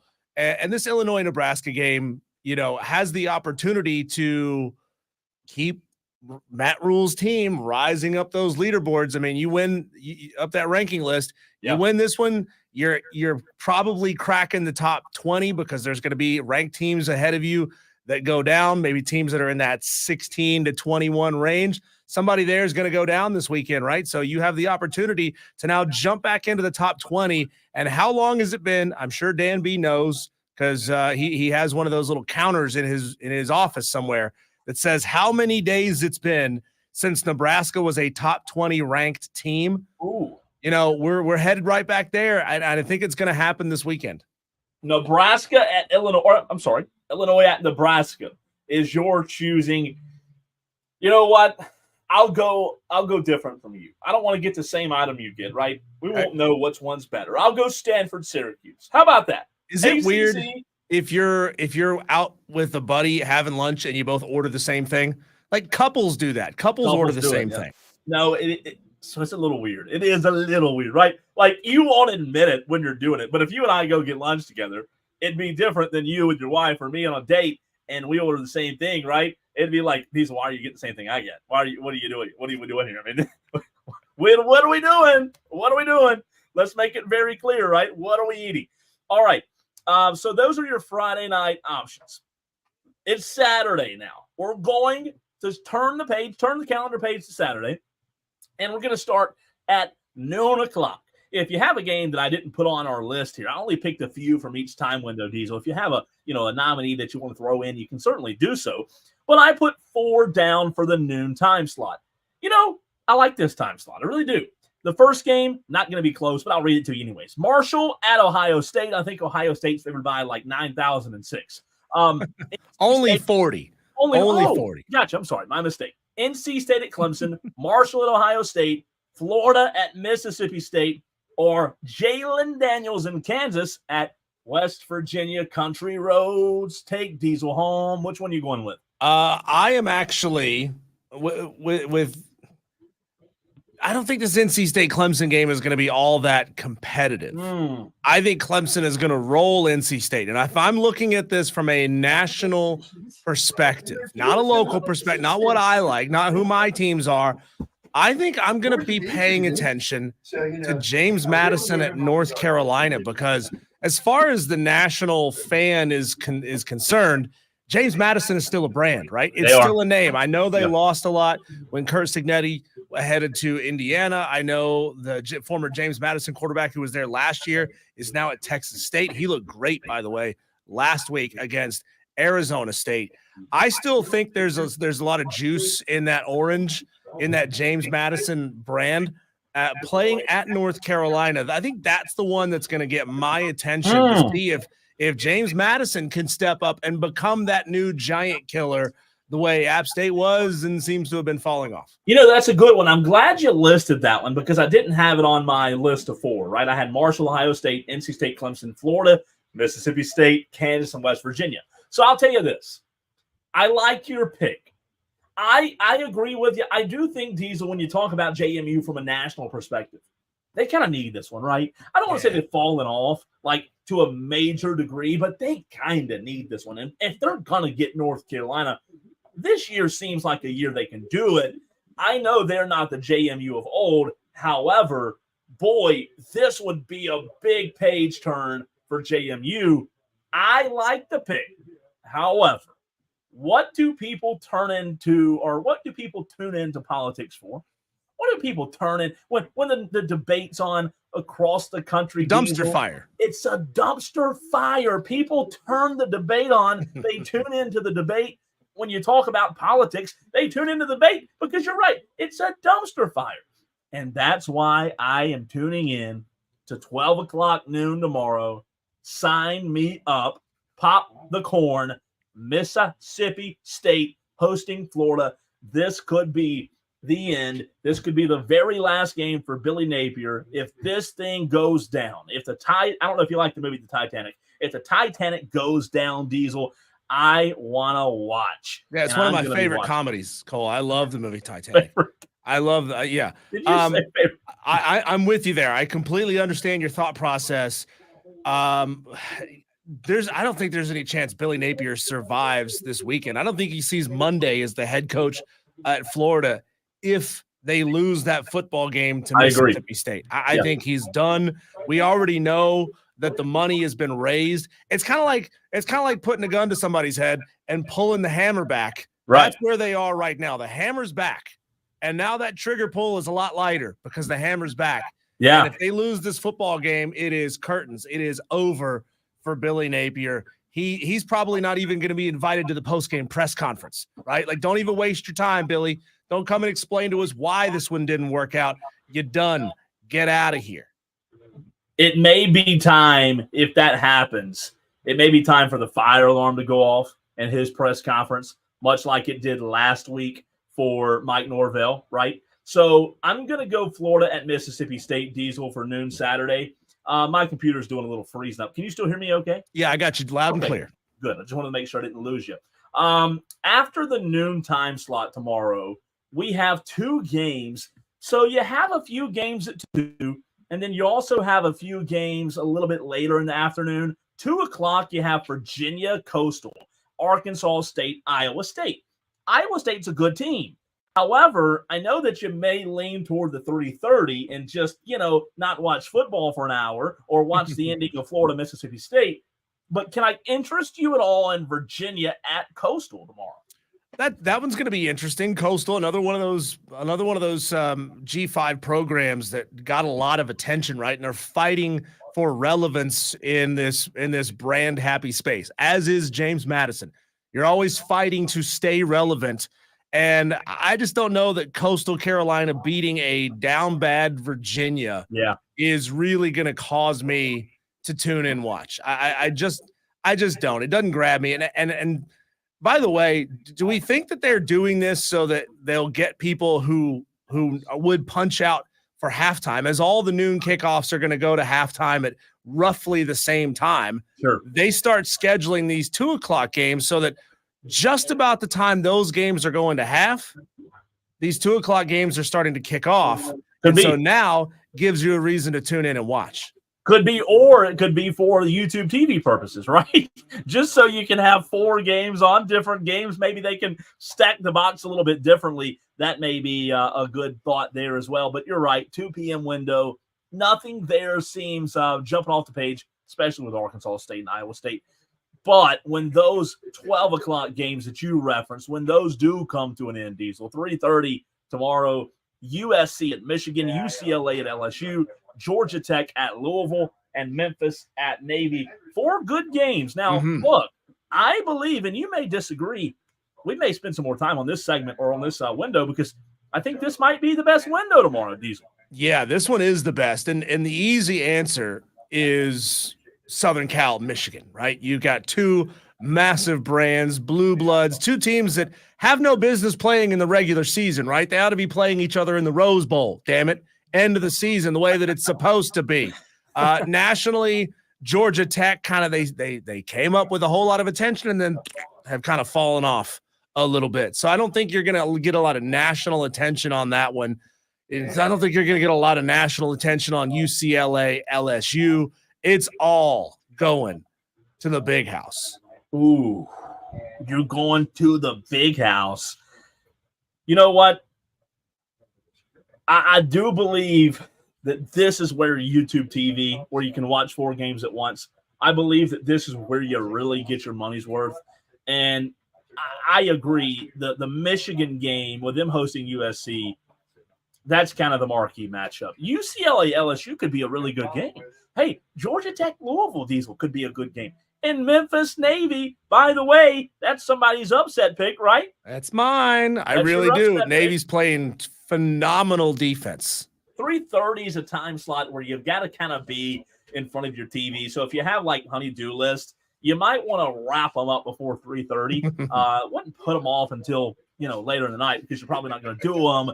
But the 3:30 window, I mean, I'll tell you with this, man, I really like that game, USC Michigan. I think that game could be intriguing for several reasons.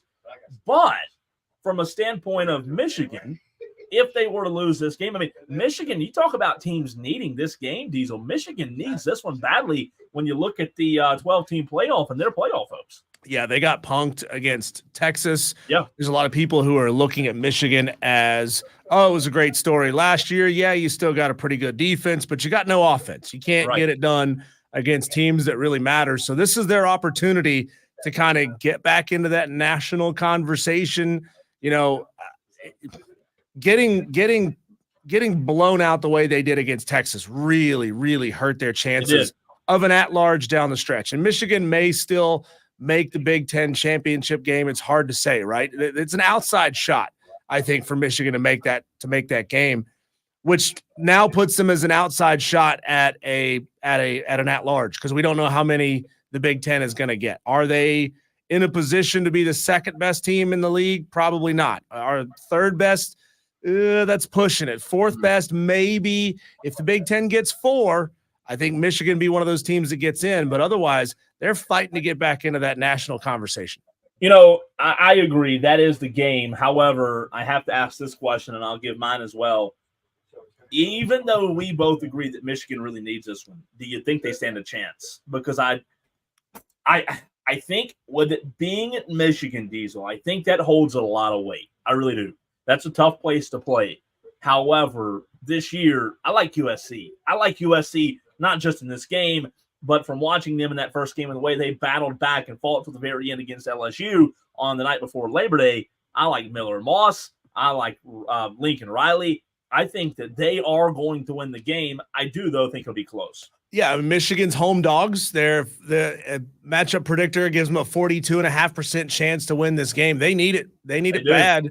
I think this year, though, this is just not going to be a Michigan year, right?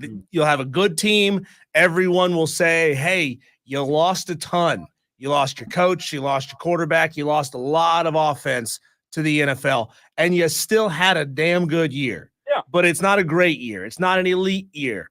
So I think this could be the opportunity for USC to really prove themselves and kind of start taking that step to the I'm back conversation. I think so as well. It'd be a big one. And it would be not only a big one, but to your point, it would be two massive games in a row. Not in a row, but two massive games early on in the season, which would, in my opinion, would give a lot of legitimacy toward what they've done. To your point, maybe they're back, right? I don't know if they're back to the level that Texas is, but that would definitely help along the way. When you go to the evening window, you have a 6 o'clock game. You have 4 at 7 that I think might be interesting, Diesel. Then you have 2 at 8.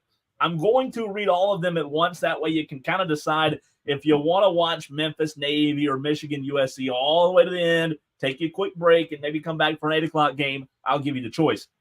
6 o'clock, Eastern Carolina at Liberty. If you didn't know, if you haven't heard, Eastern Carolina this weekend is going on the road. They're going to upset Liberty. They're going to win solely because Cole and Amazon Guy picked them as their upset pick. So you can go ahead and book it. You can go ahead and write it down. I wouldn't put any money on it because it might not happen. But I'm telling you, they're going to win at Liberty at 6 o'clock. Book it, but don't book it. That's right.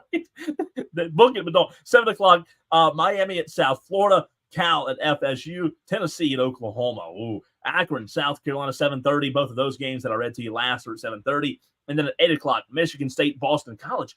A good game right there, Diesel. Baylor, Colorado. I'll tell you what, not the 3:30 window, but 6 to 8. It's got some good ones. I think so, yeah. The most intriguing to me on a national perspective, and even a local perspective here as well, is Tennessee at Oklahoma, right? You've got Nico, you've got the NIL guy, the guy who got that huge NIL bag to come to Tennessee. You got Josh Heupel making his way back to Oklahoma. You got, this is Oklahoma's first real big SEC test. Will they pass? Will they fail? You got the Brent Venables conversation. He got his extension. Now, can he go out there and earn it, right? We've seen a lot of players and coaches get that extension and then kind of fall flat in their first big test after that. Dak Prescott. But I think the answer here has to be Tennessee, Oklahoma. And I'm just looking around, Cole, and I'm thinking, well, there's not really a whole lot else on the menu in this time slot. Like Cal, FSU, snooze, not really interested in that. Iowa, Minnesota, that's a sleepy Big Ten game that nobody's really paying a ton of attention to. So maybe you tune into Michigan State, Boston College at halftime of the Tennessee. I think that'll be a good game. Yeah. Boston College, Michigan State. Now, wait a minute. You don't want to watch the Mike Norvell dumpster fire continue? I mean, come on. No, because they're not going to fire him. It has no national intrigue. Okay, I agree. They're not. But let's just say for radio purposes, Diesel, if they keep losing, that they go 0-4, you don't fire. Hey, you go 0-5, you don't fire. What? No. Let's hold on. Let's change the conversation now. I don't think you're going to fire him right now, but you go 0-4. You go 0-5. Well, let's have a different conversation now, right? Yeah, that's when the twitchy Florida State fans, right, the ones who don't have patience, who don't think objectively and say, hey, it's all on DJ. DJ sucks. And if we had a different quarterback in there, things might be different. Then you start saying, well, why won't you take DJ out of the game? Why are you so devoted to this one player? Why do you have to start him? And that's when you start coming around to the conversation. All right, our boosters meeting behind the scenes, just like they did in Gainesville, our boosters meeting behind the scenes to say, hey, we'll put the money up if you want to go ahead and make the call. Public service announcement. If you're ever having a bad day, if you're ever just feeling down, if you're ever just feeling like you're not worth it, like you're not worth enough, just remember, it could be worse. You could be the Florida State backup quarterback, right? It could be a lot worse. I mean, how does that guy feel right now? Think about that. So little faith in you that they won't play you. No kidding, man. Like, what did y'all bring me here for? I mean, are we playing football or tiddlywinks? I mean, come on. God, I feel for him. All right, late window. Sorry, Diesel, but this may be a good night just to go ahead and watch your football and whatever your favorite TV show on Saturday night is. Go ahead and cut it on. Unless you're just a football junkie, football diehard. Portland State at Boise State, Kansas State at BYU, and Northern Iowa at Hawaii in the late window. Yeah, Cole, give me just 1 second. I was catching up on a couple of messages that came in from Tolos getting their upset picks in. Yeah. I think here in this time slot, Cole, starting in the late time slot, you got to watch Kansas State BYU, right? It's got to be that one. BYU. Kansas State's a ranked football team. BYU's 3-0. They beat SMU in a ugly football game. They put up a lot of offense against Wyoming. Maybe they've got something figured out. I think maybe tune in to see if this Kansas State team is legit, and that's the one you take a bite out of in the late time slot. Texter from the 828 says, Cole, it's East Carolina. What did I say, Tech? Did I say the name You said wrong? Eastern. Did I say Eastern? You said Eastern Carolina. Oh, God, I apologize. That's on me. I'll take the loss on that one. So if you were going to tell one of the two schools that they've got it wrong and that they should change it to the way the other school does it, would you tell Western Carolina Catamounts to be West Carolina, or would you tell the East Carolina Pirates to be Eastern Carolina? I like that a lot. I tell you, West just sounds weird. I would definitely say you've got to go from East to Eastern, right? You would think I can't go West Carolina. The West Carolina Catamounts? I can't do it. I can't do it.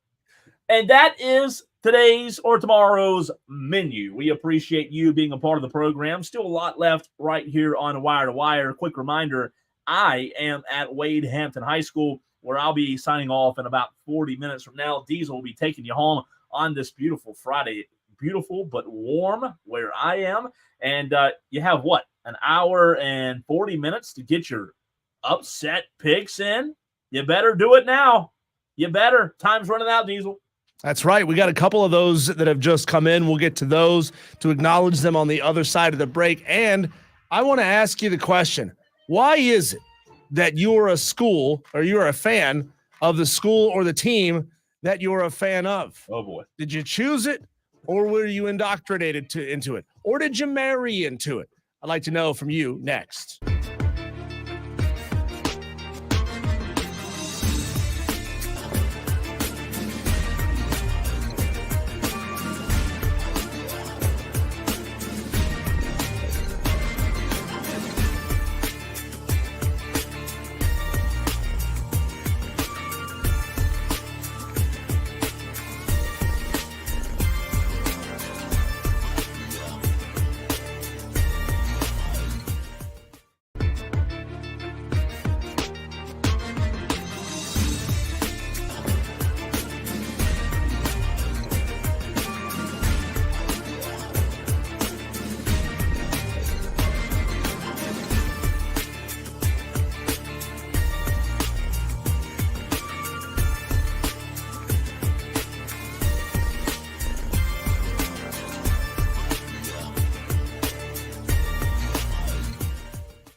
Cole Bryson on the Fan Upstate. Upset picks are coming in fast here on a Friday. A couple of ones that just came in. Dion wants San Jose State plus 13 against Washington State.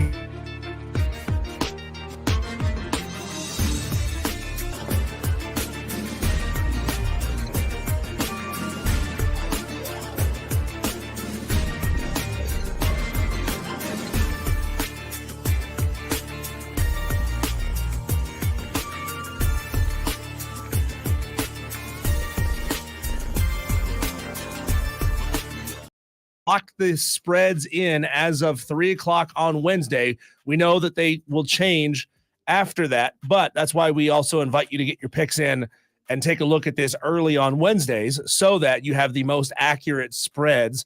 Everybody who picks the same game will get the same number of points. So, Nashty, if it was 20.5 as of 3 p.m. on Wednesday, you're going to get 20.5 points instead of 18.5 points for that. And can we rehash our picks just very briefly before we get to the segment? Diesel, you had a very interesting pick.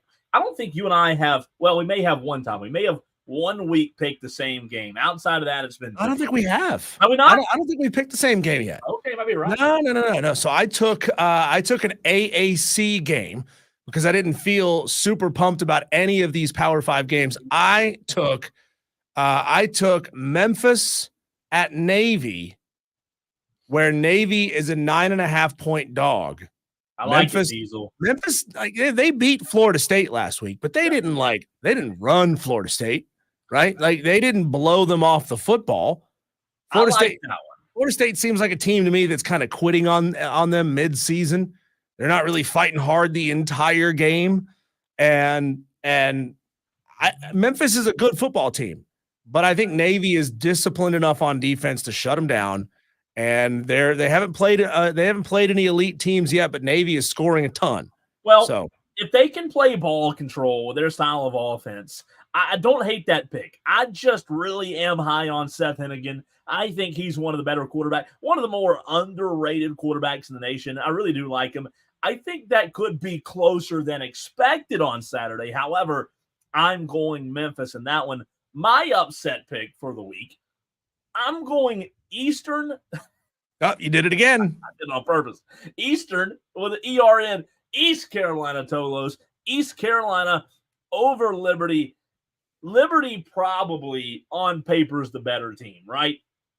If you look at this game on paper. Got the better coach, that's for sure. Have the better, oh gosh, Mike Houston slander. Chadwell, though. Jamie Chadwell. I know. It's just crazy how far Mike Houston's fallen. Jamie Chadwell is like if you hired Steven Garcia to be your head coach. A little bit of a wild card, right? Anything could happen. Maybe a little bit different personality, though, right? Yeah. I don't know. I like East Carolina. I really do. I think East Carolina has been battle tested. I don't think Liberty's been battle tested. In these few games, you know what? East Carolina, now that we saw what we saw last night with South Alabama and Out State, I don't know that I'm as confident in East Carolina going on the road and beat Liberty because they were in a close game with App State.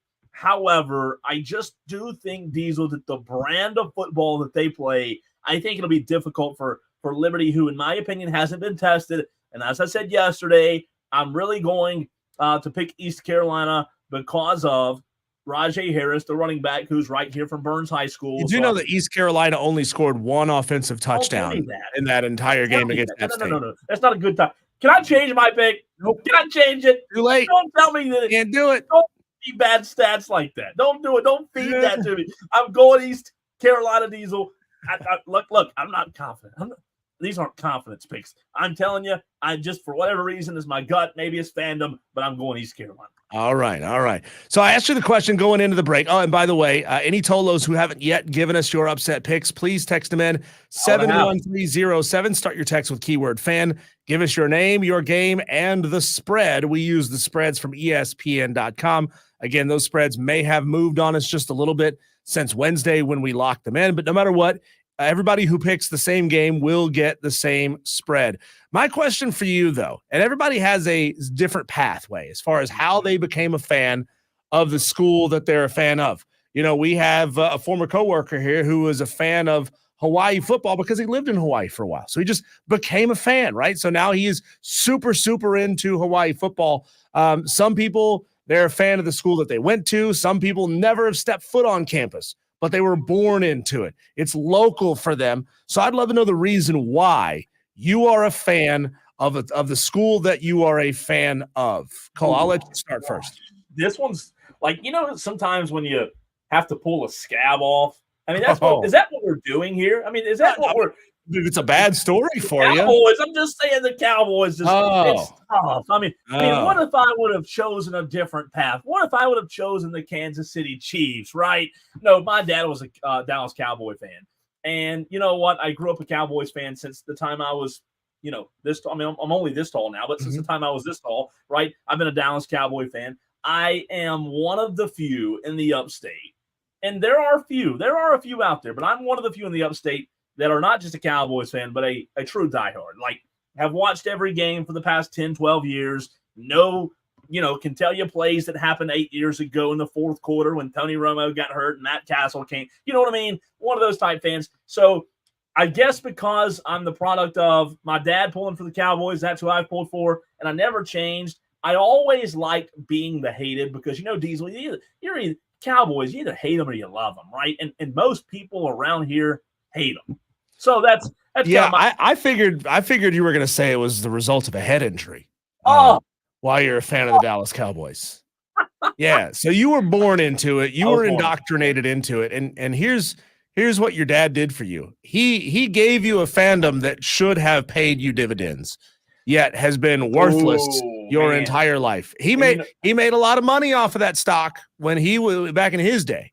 Yeah. And then he passed it along to you and the market crashed. So Diesel, is funny. I was born in July of 1996. The Cowboys last won the Super Bowl in February of 1996, which was the 95 season, right?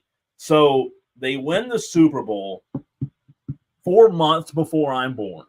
And if I'm not the biggest curse, I don't know what is. They win the Super Bowl 4 months later.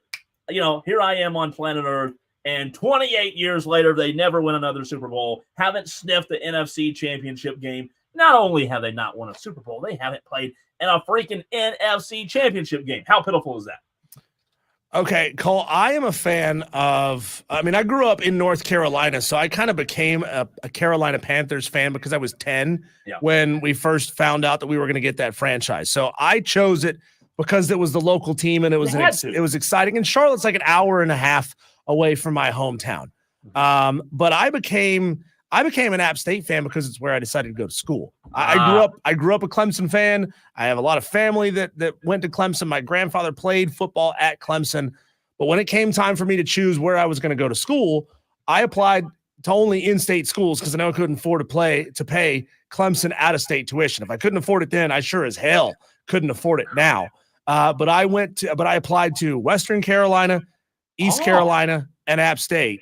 And I knew there was no way that I wanted to go to a tiny, crappy school with a crappy football team. So that's why I chose not to go to Western Carolina. Yeah. East Carolina was like 5 hours on the other side of the state. And I said, I don't really want to drive 10 hours every time I want to go home and see my folks. So I chose App State because it was about an hour up the road from my hometown. And they had the degree program that I wanted to go into, which was the music industry.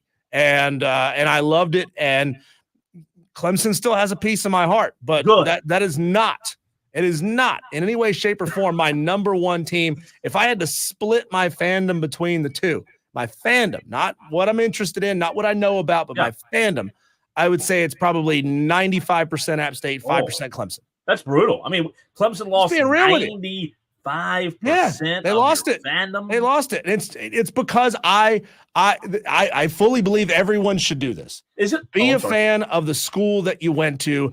Dive into it whole hog. I hated seeing the people walking around on campus with different college sweatshirts on. It's like, get out of town. You're living in Boone. Embrace it. Be a part of it. Immerse yourself into it. So that answers the question I was going to ask you. Was it, I guess, just a no-no to pull for Clemson and App State? Is that a no-no? No. At the time, App State was an FCS school. So you could be a fan of both. You could certainly be a fan of both. Could I pull for North Greenville? See that D2? I'm good, right? See, I'm still pulling. By all means. They're not any good, but I'm pulling for North Greenville and Clemson, right? And the I mean, no offense to North Greenville here, but I'm just calling a spade a spade.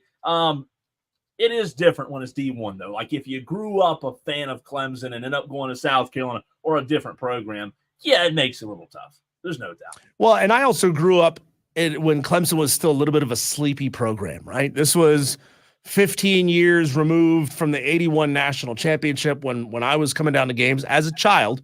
And so I didn't see that fervor, if it existed in any way, shape, or form, similar to the way it was during the recent national championship run. I didn't get that, right? So that had sort of died down a little bit. Clemson had settled back into a good but not great football program for a long time. We have a Tolo who texted in at 71307 who says, this is Tolo Steve, says, I grew up in Cleveland, Ohio, and my dad was a Buckeye fan. I grew up watching Saturday afternoons, Ohio State, when they were on. So he was indoctrinated into it as well. Here we go with Ohio State. Literally, they rally up and they'll attack all at once. Here we go. All right, Diesel, on the other side, my last segment with you for the week before I slip away and do a little broadcast prep for the Burns game tonight, which you can hear right here on the Fan Upstate. Burns at Wade Hampton, both teams 0-3. Never heard that before, have you? On the other side, Clemson, NC State, South Carolina, Akron. Kind of a, you used the word sleepy for Clemson, kind of a sleepy weekend for our in-state teams. However, what could go right? What could go wrong? Best case, worst case for both. Next.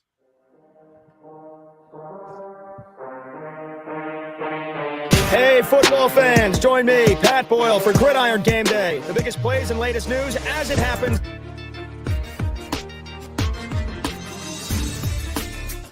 By Progressive. That might go up and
with Cole, Bryson, and Diesel on the Fan. Upstate.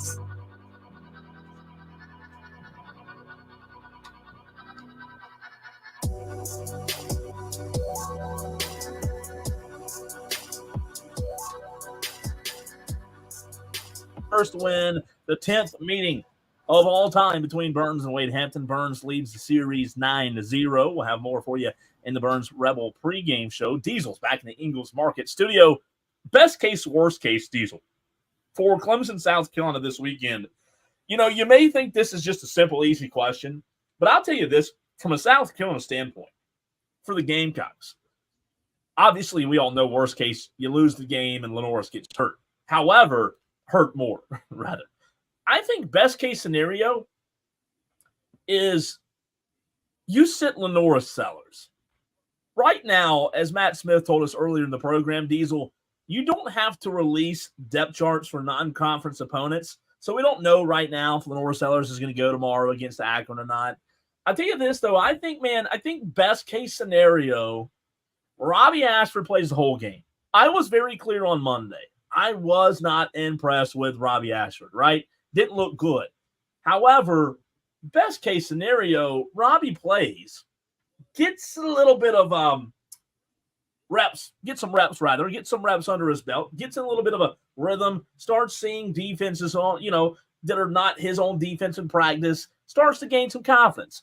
You win the game against Akron, you get a bye week, and then 2 weeks from Saturday, you play again and Lenoris is A-OK. But Diesel, I think it might be important, as Matt Smith said. I think it might be important for Robbie Ashford to get some reps because, the Lenoris Sellers train, it's off to a great start. However, he's missed some time this year. Yeah, you're absolutely right there. I can't fault anything you had to say. Robbie has not looked good in his reps, and people thought he had the ability to push Lenoris Sellers to be the starter. At least that's the conversation in the offseason. Coming in from Auburn, you clearly have some skill. There's a reason why Auburn looked at you and took you on in the first place. Sure. So you make the move. You're potentially pushing, a guy that maybe has a little less skill, but he has a little more time under his belt in a college system. And then he's just come out and kind of looked like a flop. Honestly, he's looked really, really flat. I know South Carolina fans are real nervous about what happens if Lenoris Sellers goes down. So if you're Robbie Ashford, you got to go out there and you got to look efficient. You got to look competent. It's kind of like the conversation that we have around Bryce Young and the Carolina Panthers. He never could look efficient or competent. So that's all Robbie Ashford needs to do. He doesn't need to go out there and light up the scoreboard. He doesn't need to go out there and score 50 points on Akron. And he may still, if Rocket Sanders is on and he's feeling good, he could bust a couple open and really, really kind of put this game away early. And then that takes a lot of pressure off of Robbie Ashford to go out there and perform when the game is not on the line. Right. You know what? Best case scenario, South Carolina, they get the win and Lenoris never touched the field. I just don't see the benefit in running Lenoris Sellers out there on Saturday night. I really don't. It's Akron. If Robbie Ashford, the backup quarterback, can't go beat Akron, you have big problems at the backup quarterback position. I know he's not the starter, but if it's me, if I'm Shane Beamer, there's no way Lenoris Sellers is playing. He's resting this week. He's going to get a bye next week, and he'll be fresh, ready to go for SEC play. But I don't want to see him out there. And worst case in that situation is Robbie Ashford has you in a dogfight with Akron, right? You're going into the fourth quarter and you're only leading this game by 7, or you're down going into the fourth quarter against them. Then Gamecock fans know that you've got nothing behind Lenoris Sellers, and that if you have to go to Ashford because Sellers gets himself hurt again, or he's down in a game that you think you might have a chance to win later on in the season, man, count it out. It's over. We're not winning this football game. And so being in a tight game late would be real bad for Gamecock fans. I agree with you. And then from the Clemson side of things, Diesel, obviously, I don't expect the Clemson offense to be what it was against App State. However, if you can still show flashes, NC State's defense might be improved compared to App State. if you can still show flashes, if Cade can still get in that rhythm like he was in against App State, and you get the win, you get out of there injury-free, and you're able to see the offense continue to build upon what you saw in the App State game, I think that's your best case scenario. And then quickly, to put a bow on it, worst case, obviously, you fall flat on your face, and NC State shows that maybe a Georgia-Kentucky type game last year, which you can't have, by the way. But, obviously that'd be worst case, and it would not be a good night for Clemson. Right. I mean, for Clemson, best case is you look good against NC State. You take care of business. Doesn't have to be a blowout, right? You don't have to do to them what you did to App State. You don't have to go out there and score 65 points. But we know that NC State has a better defense than they do in offense, especially without Grayson McCall. So if you can go out there and you win this game, if you can win this game 32-17, you're feeling good about it. You can settle down all the conversation that says you can't do it against a good power team. That's best case scenario, is win this game by 2 touchdowns or more. Win it by 17 or more, and you're fine. Whatever the score is, you're fine. Worst case scenario is Cade is sailing passes. Cade starts making bad decisions again. Cade throws a pick. Cade puts the ball on the ground. And then you're kind of in this, here we go again. I guess we weren't what we thought we were. Absolutely. Diesel, it's been fun, man. I appreciate you. I will sign off and get ready for the Burns-Wade Hampton broadcast tonight, and you will take it home. Yes, we will. We'll catch you again here in just an hour on these airwaves. We'll have the call of the Burns Rebels football game. When we come back, Matt Smith, Cole, and I had a conversation earlier in the show today. Had a great conversation about Clemson, about South Carolina. We'll go deeper into those two subjects with Smitty next on the Fan Upstate. Of course, your adult softball beer league counts as a...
can't do it with the swing, man. Jim Bob Cooter. Come on, Jim Bob Cooter. I can't do it. Don't hit snooze. Hit play. The Rob Brown Show. Now morning 6 to 10 on The Fan. The Fan Upstate. Upstate. WYRD Greenville. WORD Spartanburg. WFBC HD3 Greenville. The official sports voice of you, the Upstate Fan. Upstate. An Odyssey sports station. You ready? Let's go. It's alive! In the left center field. Touchdown! From the fields to the courts and the gridiron to the tracks. Electrifying sports talk from start to finish. You're going wire to wire With Diesel and Cole Bryson. on The Fan Upstate.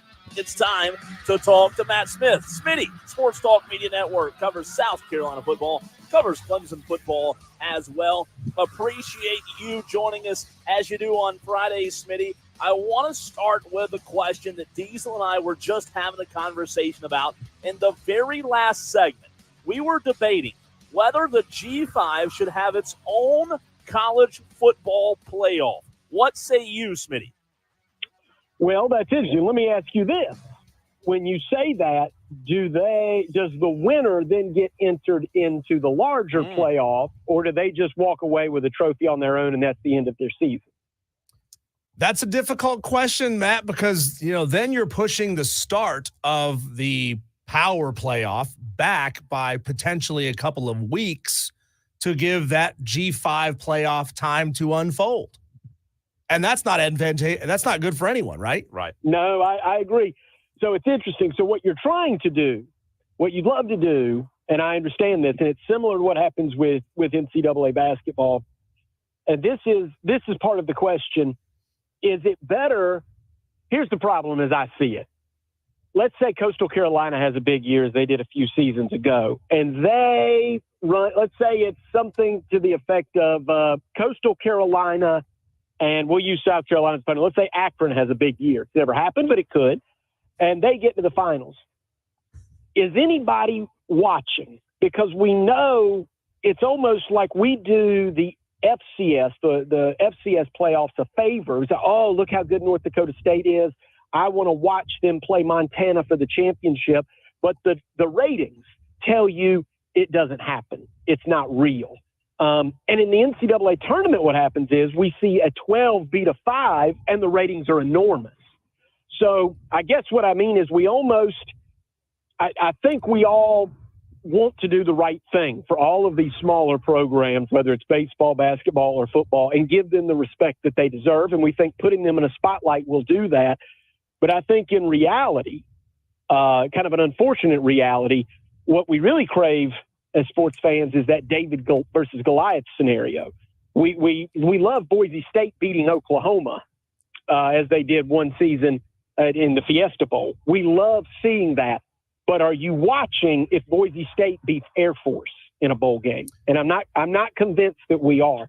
So when you say you'd like to give them their own playoff, what you're trying to do is give them a pedestal. You want to put a spotlight on them, but I think that the historic TV ratings tell you actually not enough people watch for it to sustain itself. Yeah, Matt, I've watched the FCS playoffs get pushed farther and farther and farther down the pecking order as far as primetime television slots go. I mean, they're playing the FCS national championship at like 2 p.m. on a Wednesday on ESPN 9, right? Like, you're not expecting them to get a whole lot of ratings when you put them on that kind of a platform. And to use your analogy regarding the basketball tournament, I think a lot of people would lose their minds to see a 12 seed G5 champion go out there and beat probably the 5 seed. I mean, I think that's the way the seeding is going to work out. But they ultimately don't want to see that G5 team go make a run to the national championship. They still want the big brands. They still want Michigan and Georgia and Texas to duke it out for a national championship. But they love the story on the short term of that insane, improbable win. Even if the G5 were to go get their ass kicked the following week, you'd still have that phenomenal story regardless. So you know me, I'm an App State fan. I'm an alum. I went there. Yeah. And we were all at the App State Clemson game a couple of weeks ago. We saw the blowout. We didn't quite know what to make of it, because you're coming off the really bad performance against Georgia for Clemson, and then you have this really good performance against App State. And then App State goes and has another really bad performance last night, prime time, against South Alabama. We started the show with it. The discussion is, in your mind, does that diminish what Clemson was able to do against App State at all, considering anybody and everybody can do that? Like, App State's trying to stop a flood with a colander on defense. It's so interesting. And let me make one more point, because now I remember this. I love that, you bring up App State. They're the perfect example, because having covered Wofford football, and back when App State was in the SoCon at that FCS level prior to them moving to the Sun Belt, I would ask App State administrators or whatever, about people that are around the program or people that had called football games there, and said, what was a bigger deal, the national championships you won or beating Michigan at the Big House? And they said beating Michigan, not even close. Like, not to them necessarily, it was a big deal to them, but it got them such notoriety. So that, by the way, may answer the question you asked earlier about whether or not they get their own playoff.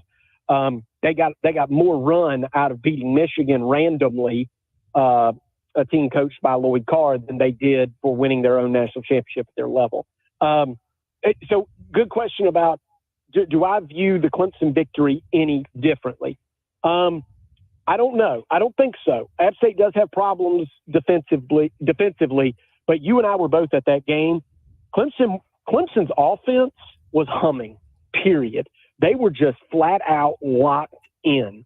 They were in the zone in every way possible. But even that night, I didn't think I was going to take that much out of it. And in other words, think that Clemson's offense was all of a sudden a juggernaut, because I don't think that it is.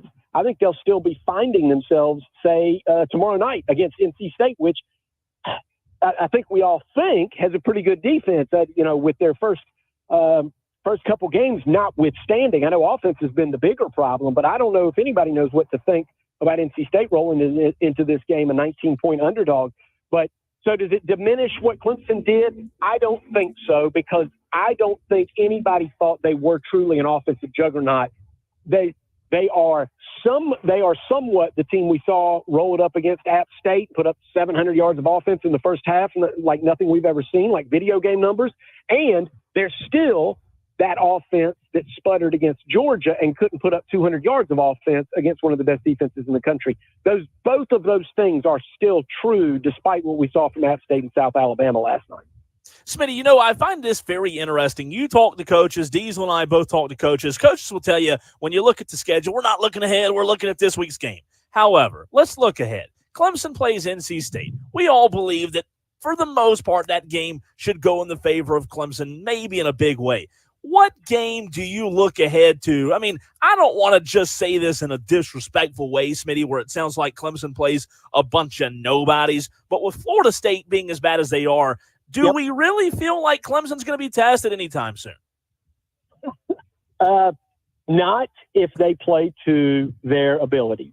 If Clemson plays to their abilities, they are their biggest opponent right now. And look, this is the benefit of playing where they play, and the way the ACC has been split up this season, where, as you're pointing out, I guess I think they missed Miami, right? So they don't have Miami on the schedule. So really all Clemson has to do is put one foot in front of the other and just keep doing what they do, keep chopping wood, and they should win enough games. They can slip up again. They haven't even lost, think about it, they haven't lost a conference game. So, they're just now getting into conference play. But the point being, they've got all of their goals still in front of them. The truth is, their journey, their fate, really didn't change by losing to Georgia as badly as they did. They could have lost that game by 7, 10, 14 points, and they'd really be in about the same place. They'd be ranked higher, but as we know, rankings don't mean anything right now. Everything that matters to Clemson is going to matter on the fact that they've got conference games ahead in South Carolina at the end of the year, because we all know, we don't have to get into it, we know what that means and what it means toward recruiting and all of the rest. So to your point about will they be tested by them, it's only in the mirror. They have to play to their standard moving forward. And look, they could slip up. There are some teams that are potentially dangerous in the ACC, but it does look like they caught a break. Grayson McCall's hurt, and frankly, NC State is not the team. I was at ACC Media Days.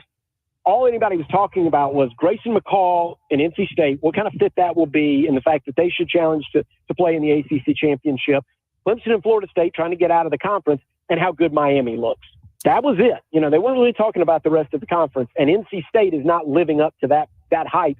Grayson McCall's hurt this week. CJ Bailey, the freshman, is taking over for him. But I don't know how much it matters. I don't think anybody thought Grayson McCall and NC State were going to beat Clemson Saturday either. So I really don't think CJ Bailey has a great shot. Talking to Matt Smith, Sports Talk Media Network, right here on the Fan Upstate, 97.7 FM in Greenville, 97.1 in Spartanburg. What do we know, if anything, about CJ Bailey? He's a freshman quarterback, so he hasn't been tested at the ACC level yet. Do we know anything about him? And what do you think the game plan will be for Clemson? Will it be drop back, keep everything in front of him, maybe try to play ball hawk, or will it be blitz, blitz, blitz, blitz, blitz, get in his head, get in his back pocket, and take him down and rattle him that way?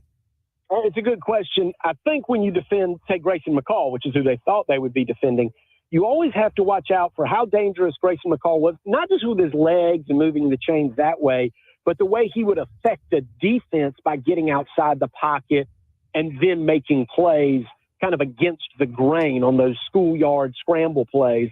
Now, CJ Bailey, we saw him in limited action last week, and he was good. He was good, but that was Louisiana Tech. So you ask what Clemson will do.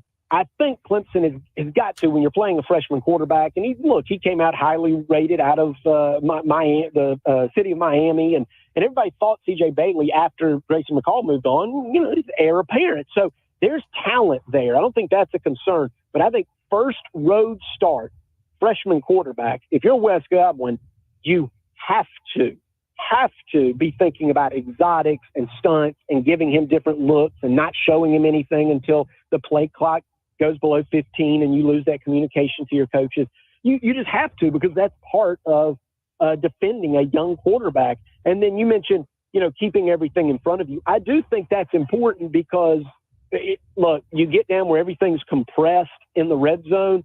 That's where you want that young quarterback to have to think twice before pulling the trigger and, maybe make the throw into traffic and make a mistake. So I absolutely, positively believe that you will give him different looks, but by the same token, you're going to keep things in front of you and probably play those safeties deep, because you got to make them earn it. You can't give up any cheapies, because that's what NC State wants. They want to get lucky a couple of times and put pressure on Clemson.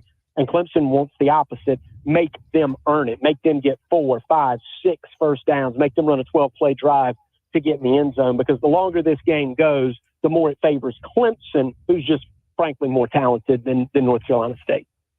Smitty, on the South Carolina Gamecocks side of things, my last question for you. You know what? Moral victories, I don't love them. However, I do like where South Carolina is. I like the grit they showed even after some call it blowing a 17-point lead. I don't call it blowing a 17-point lead. They were playing LSU, not Akron. LSU's a good team. Where does South Carolina go from here in your mind in terms of the rest of the season? We know they have Akron Saturday night in Columbia, but when you look at the totality of the season, there has to be a feeling of meat left on the bone for the Gamecocks.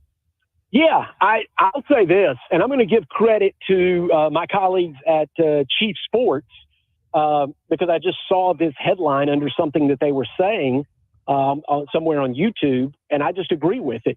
The biggest takeaway from that game, South Carolina LSU, once you put aside anything about the controversial calls against Lawrence Sellers hurting his ankle, any of that, put all of those storylines aside, South Carolina is a good football team. I think that's what we know now. We didn't know that when they played ODU. We thought maybe they just played over their heads on the road against Kentucky, and the way that defense played, the way they absolutely shut down the Wildcats, any semblance of a passing attack from Kentucky. And then we saw them play LSU, and just in building a 17-point lead and being in that game for 4 quarters, throwing, getting back down and then making plays defensively and coming up with what, would be pick sixes. They're good. And I'll tell you what, maybe more importantly than anything else, Raheem Sanders, when given a crease, proved that he still has that fifth gear that we saw 2 seasons ago at Arkansas. And that's what we didn't know. We didn't know. He put on some weight, then he lost the weight. What kind of runner was Rocket Sanders? We assumed he'd be good, but could he get that fifth gear? Could he run away from an SEC defense and put 6 on the board from 75 yards out? And that was answered in the affirmative. So I think what I know about South Carolina is they're a good football team. Now, here's the problem. You've got games like at Ole Miss. You've got games against Oklahoma, who may be a good football team. I think that's still yet to be determined. You have games against Alabama still ahead. You have games against Clemson, and they might be really rolling by the time you play them in November. So I don't know what South Carolina's record will be, but I do know this. Anybody that watches the film of LSU and South Carolina and you're an SEC opponent, you're not eager to play them. Nobody's calling that an automatic win because they've got Rocket Sanders, they've got Kyle Kennard, they've got Dylan Stewart, they've got Nick Emenwari, they've got ballers. Now, quickly, what we don't know as well is, look, this is twice that Lenore Sellers has not played every play against an SEC opponent. He left the Kentucky game and he left the LSU game. Now, he returned to the Kentucky game. He didn't, and he returned only briefly against LSU. So what is the game plan moving forward in terms of protecting Lenore Sellers, even if that's from himself? Because when I say South Carolina's a good football team based on the way they played against LSU, that's with Lenore Sellers at quarterback, not Robbie Ashford. So moving forward, they need a healthy Lenore Sellers. And to me, I still don't know whether he's playing tomorrow or not. I mean, you may have that information. The info I've got, since Shane Beamer does not have to tell the SEC before tomorrow who's available, I have no idea if Lenore Sellers is 80%, 85%, or they're just going to sit him since there's a bye week in front. Matt, how would you grade or change your grade, adjust your grade, if you will, on Shane Beamer and Dowell Loggins relative to what you thought you might have graded them going into the season? I remember Cole and I, we were struggling to find 6 wins on this schedule, and nothing really has changed. All these teams with single digit numbers next to their name and numbers that start with 1 next to their name, they're still there, right? They're still going to be playing an extremely tough schedule. So relative to what you thought about Dowell and Shane at the beginning of the season, how would you grade them now? When you ask me that, I want to make it clear because I don't want this landing on any message board. I am too late.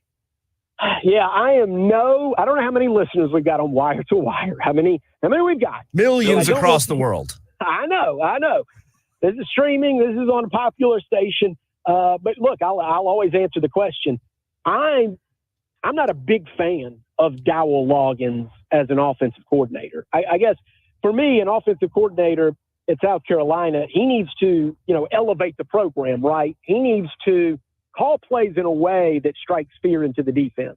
And whatever you think of Steve Spurrier, I always believed that he did that as a play caller, that he crafted a game plan both, from his old playbook from Florida and from his old ball plays that he kept in his back pocket, plus what he would see on film week to week. And based on the talent he had, whichever quarterback it was Blake Mitchell or Savell Newton or all the way through Stephen Garcia and Connor Shaw, he crafted a game plan that I think struck fear into the heart of defenses and defensive coordinators across the SEC. I don't think Dowell Loggins does that. I think Shane Beamer is a good coach in terms of he's a good CEO. I mean, I don't know if he could be a defensive line coach, but Shane Beamer, I think, can handle a program. I think he's doing a good job with South Carolina and starting to move it forward based on what he does in recruiting. I am a wait-and-see guy on Dowell Loggins. And so I'm not sitting here, and this is why I say I don't want to land on a message board. I'm not sitting here saying I know more about football than Dowell Loggins. I know something about offensive football Dowell Loggins doesn't know. That's ridiculous. That's absurd. Of course I don't. But when I look across the spectrum of college football and I look at who makes waves as a coordinator, who to me makes differences, a difference maker and elevates programs, and you see certain defensive coordinators that can do that and certain offensive coordinators that can do that, I don't think Dowell Loggins falls in that category. But you know what? He could change my mind. He hasn't been at South Carolina, that long. And this is a completely different offense than he ran with Spencer Rattler. So, look, I don't want to be mealy-mouthed about it. I just don't want to say, oh, he's not a good football coach. Sure. No, that's not what I mean. I don't know. I'm not convinced the marriage of South Carolina, Lenore Sellers at quarterback, and Dow Loggins at offensive coordinator, I don't know if that's a hit or not. Yeah. I don't know if it's a hit, but we'll see. We'll find out. He certainly can prove it to me. But I'm in the camp of I give him like a C- right now. Great stuff as always, man. We appreciate you. Have a great night, and we'll talk to you again next week. All right, I hope that stirs up the callers. I hope you have 2 hours of angry phone calls after that. Well, Matt, before you go, I can promise you it's going to end up on a message board because I'm going to put it there myself. Watch out. Right, all right. I thought we were friends. That's right. That's Matt Thanks, Smith, Matt. Sports Talk Media Network. Fantastic stuff, Steve. You're listening to the underground of sports talk radio, where we're not afraid to get dirty. It's Wire to Wire with Diesel and Cole Bryson.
namby-pamby sports takes at the door.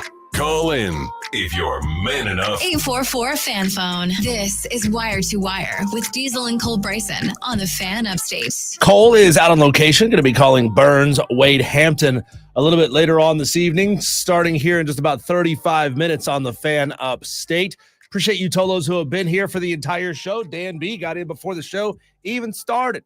He understands the assignment. He's turning it on and he's leaving it on. We appreciate Dan, of course, his invaluable contributions to the Upset Picks Challenge. We had just under 100 entries over the last 3 days. 100 of you Tolos picked a game, like 96, I think was the answer. So, hey, we could get 4 more before the show is over and hit an even 100. That's more Tolos than more unique listeners than we've ever had play the Upset Picks Challenge in years past. So we're absolutely crushing it. You are absolutely crushing it. We appreciate you. And of course, we appreciate Ingalls Markets for their invaluable contributions to making this challenge happen. Got a couple of text messages that we didn't get a chance to get to earlier in the show. I asked the question, why are you a fan of the team that you are a fan of? A lot of people are indoctrinated into it from birth, right? I'm talking about you parents who put a Clemson Tiger onesie on your baby, or you put a Georgia Bulldog pacifier in their mouth, all those things. That's indoctrination from a young age. They didn't choose what school they wanted. You led them down a certain path, and that's okay. There's nothing wrong with that. Some people, you just kind of find it naturally, right? Maybe it's a team in your area. Maybe you like the color scheme, the mascot, or you did it to spite somebody. I've even heard people say that they chose their fandom to spite their parents. And hey, you do you the way that you want to do it. Tolo Steve earlier said he grew up in Cleveland, Ohio. His dad was a Buckeye fan. He grew up watching Saturday afternoons at Ohio State when they were on. He also says, this is a different Tolo, who says that he grew up in the 70s. The Bengals and Browns were both horrible. I think this Tolo is from Ohio also. The Bengals and Browns were both horrible, and I watched the Cowboys beat the Broncos and became a Cowboys fan. Now I have to put up with Jera. That one comes from Buckeye Mike. Cole and I both got a big laugh out of that one earlier. Tolo, Buckeye Mike there. Appreciate that. And then Jarrett Tripp says, I've always been a South Carolina fan because my family, although I did pull for Clemson for a couple of years when Willie Corn was there. I was only 7 at the time, but I loved Willie Corn and built a relationship with him at Burns. Very interesting, Jarrett Tripp. Can you tell us where that came from? Were you just a fan and he, gave you an armband, gave you a game ball, something like that? That's pretty cool. That's pretty cool to have that story, but I wouldn't whisper that too loudly when you're among your Gamecock friends. They might disown you for being a Willie Corn fan. And, we're big Willie Corn fans around here as well. Looked at him as he has made his moves around the region from school to school to school and been very impressed with the offenses that Willie Corn has put up everywhere he's been. When Clemson was trying to figure out who's going to be the new OC, we definitely threw Willie Corn's name out there quite a few times. Might have been just a little bit early for Willie Corn and that big of a job, which of course is why a good reason for why they went out and got Garrett Riley. Last year, it didn't look particularly great for Garrett Riley, but this year, at least 2 weeks ago against App State, that offense looked really good, and it was humming. So we'll see. The jury's still out on Garrett Riley and who he is, and whether or not he somehow lost it in the time that he was at TCU when they were putting up 70 points a game versus moving to South Carolina, moving to Clemson, and somehow forgetting what he's doing there. That's not really how it goes. You got to get the Jimmies and the Joes, the pieces that you need to run the offense that you want to run. And of course, you're playing in a conference with slightly better defense than what you had in the Big 12 while Garrett Riley was there at TCU. We had a conversation earlier in the show that I want to get back to because there were some really interesting ideas thrown around out there about whether or not there should be a group of 5 playoff, whether or not the group of 5 should have access to the power playoff at all, right? The national playoff, whatever you want to call it. As of right now, they have access. The rule is the 5 highest ranked group of 5 champions get an auto bid into the playoff. Doesn't say you're going to get automatically seeded 1 through 5, because we all believe that the G5 champion, whoever it may be year in and year out, is very likely going to end up the 12 seed, maybe the 11, maybe once in a blue moon, the 10 seed. But let's be real. They're not going to get the 5 seed anytime soon, which puts them in a position where they're playing the 5 seed. If you're the 12, you'd be playing the 6 seed if you were the 11. I'm telling you, that's an advantageous position to be in, honestly. If you can be a G5 and you can be good, like really good, and you get that 11 seed or the 10 seed, again, which would be a stretch, then you're playing against the quote-unquote weakest of the at-large teams. These would be power conference teams that went to their conference championship game or were right there in the mix, and by virtue of a head-to-head loss, maybe didn't get in to their conference championship game. But if you want to look around the college football world this year, and the season is still young, we've only had 3 weeks of the playoff of games to talk about here.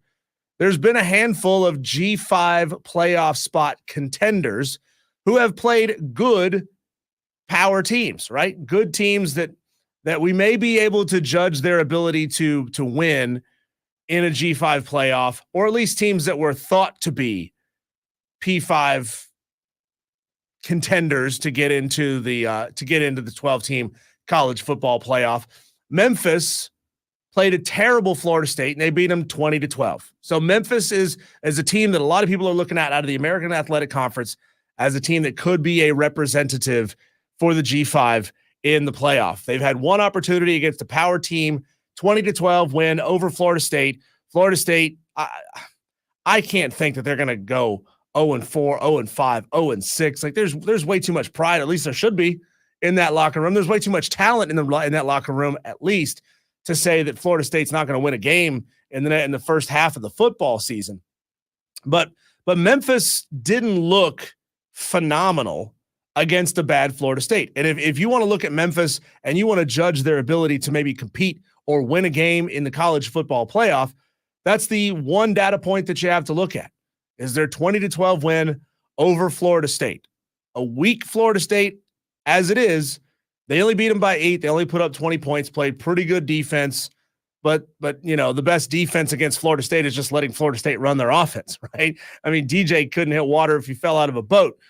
I think the team this year that it would have an opportunity to actually win against a power team that gets an at-large spot, gets into the playoff, I think the answer to that question is Boise State. Because the way Boise State looked against Oregon in week 2, they took the Ducks to task. And the Ducks haven't looked phenomenal this year either, but they're winning, right? 37-34, big-time game, big-time running back there at Boise State. Name escapes me off the top of my head, but I know he's like 11th or 12th in the current rankings as far as chances to win the Heisman Trophy. I think Boise State would be that team to wave the banner for the G5 and say, hey, guess what? It can be done. Winning a game in the playoff. That's all I'm asking for. Just win a game in the playoff and prove that you belong, right? A lot of people try to say, well, if you can't go win a national championship, you don't deserve to be in the playoff at all.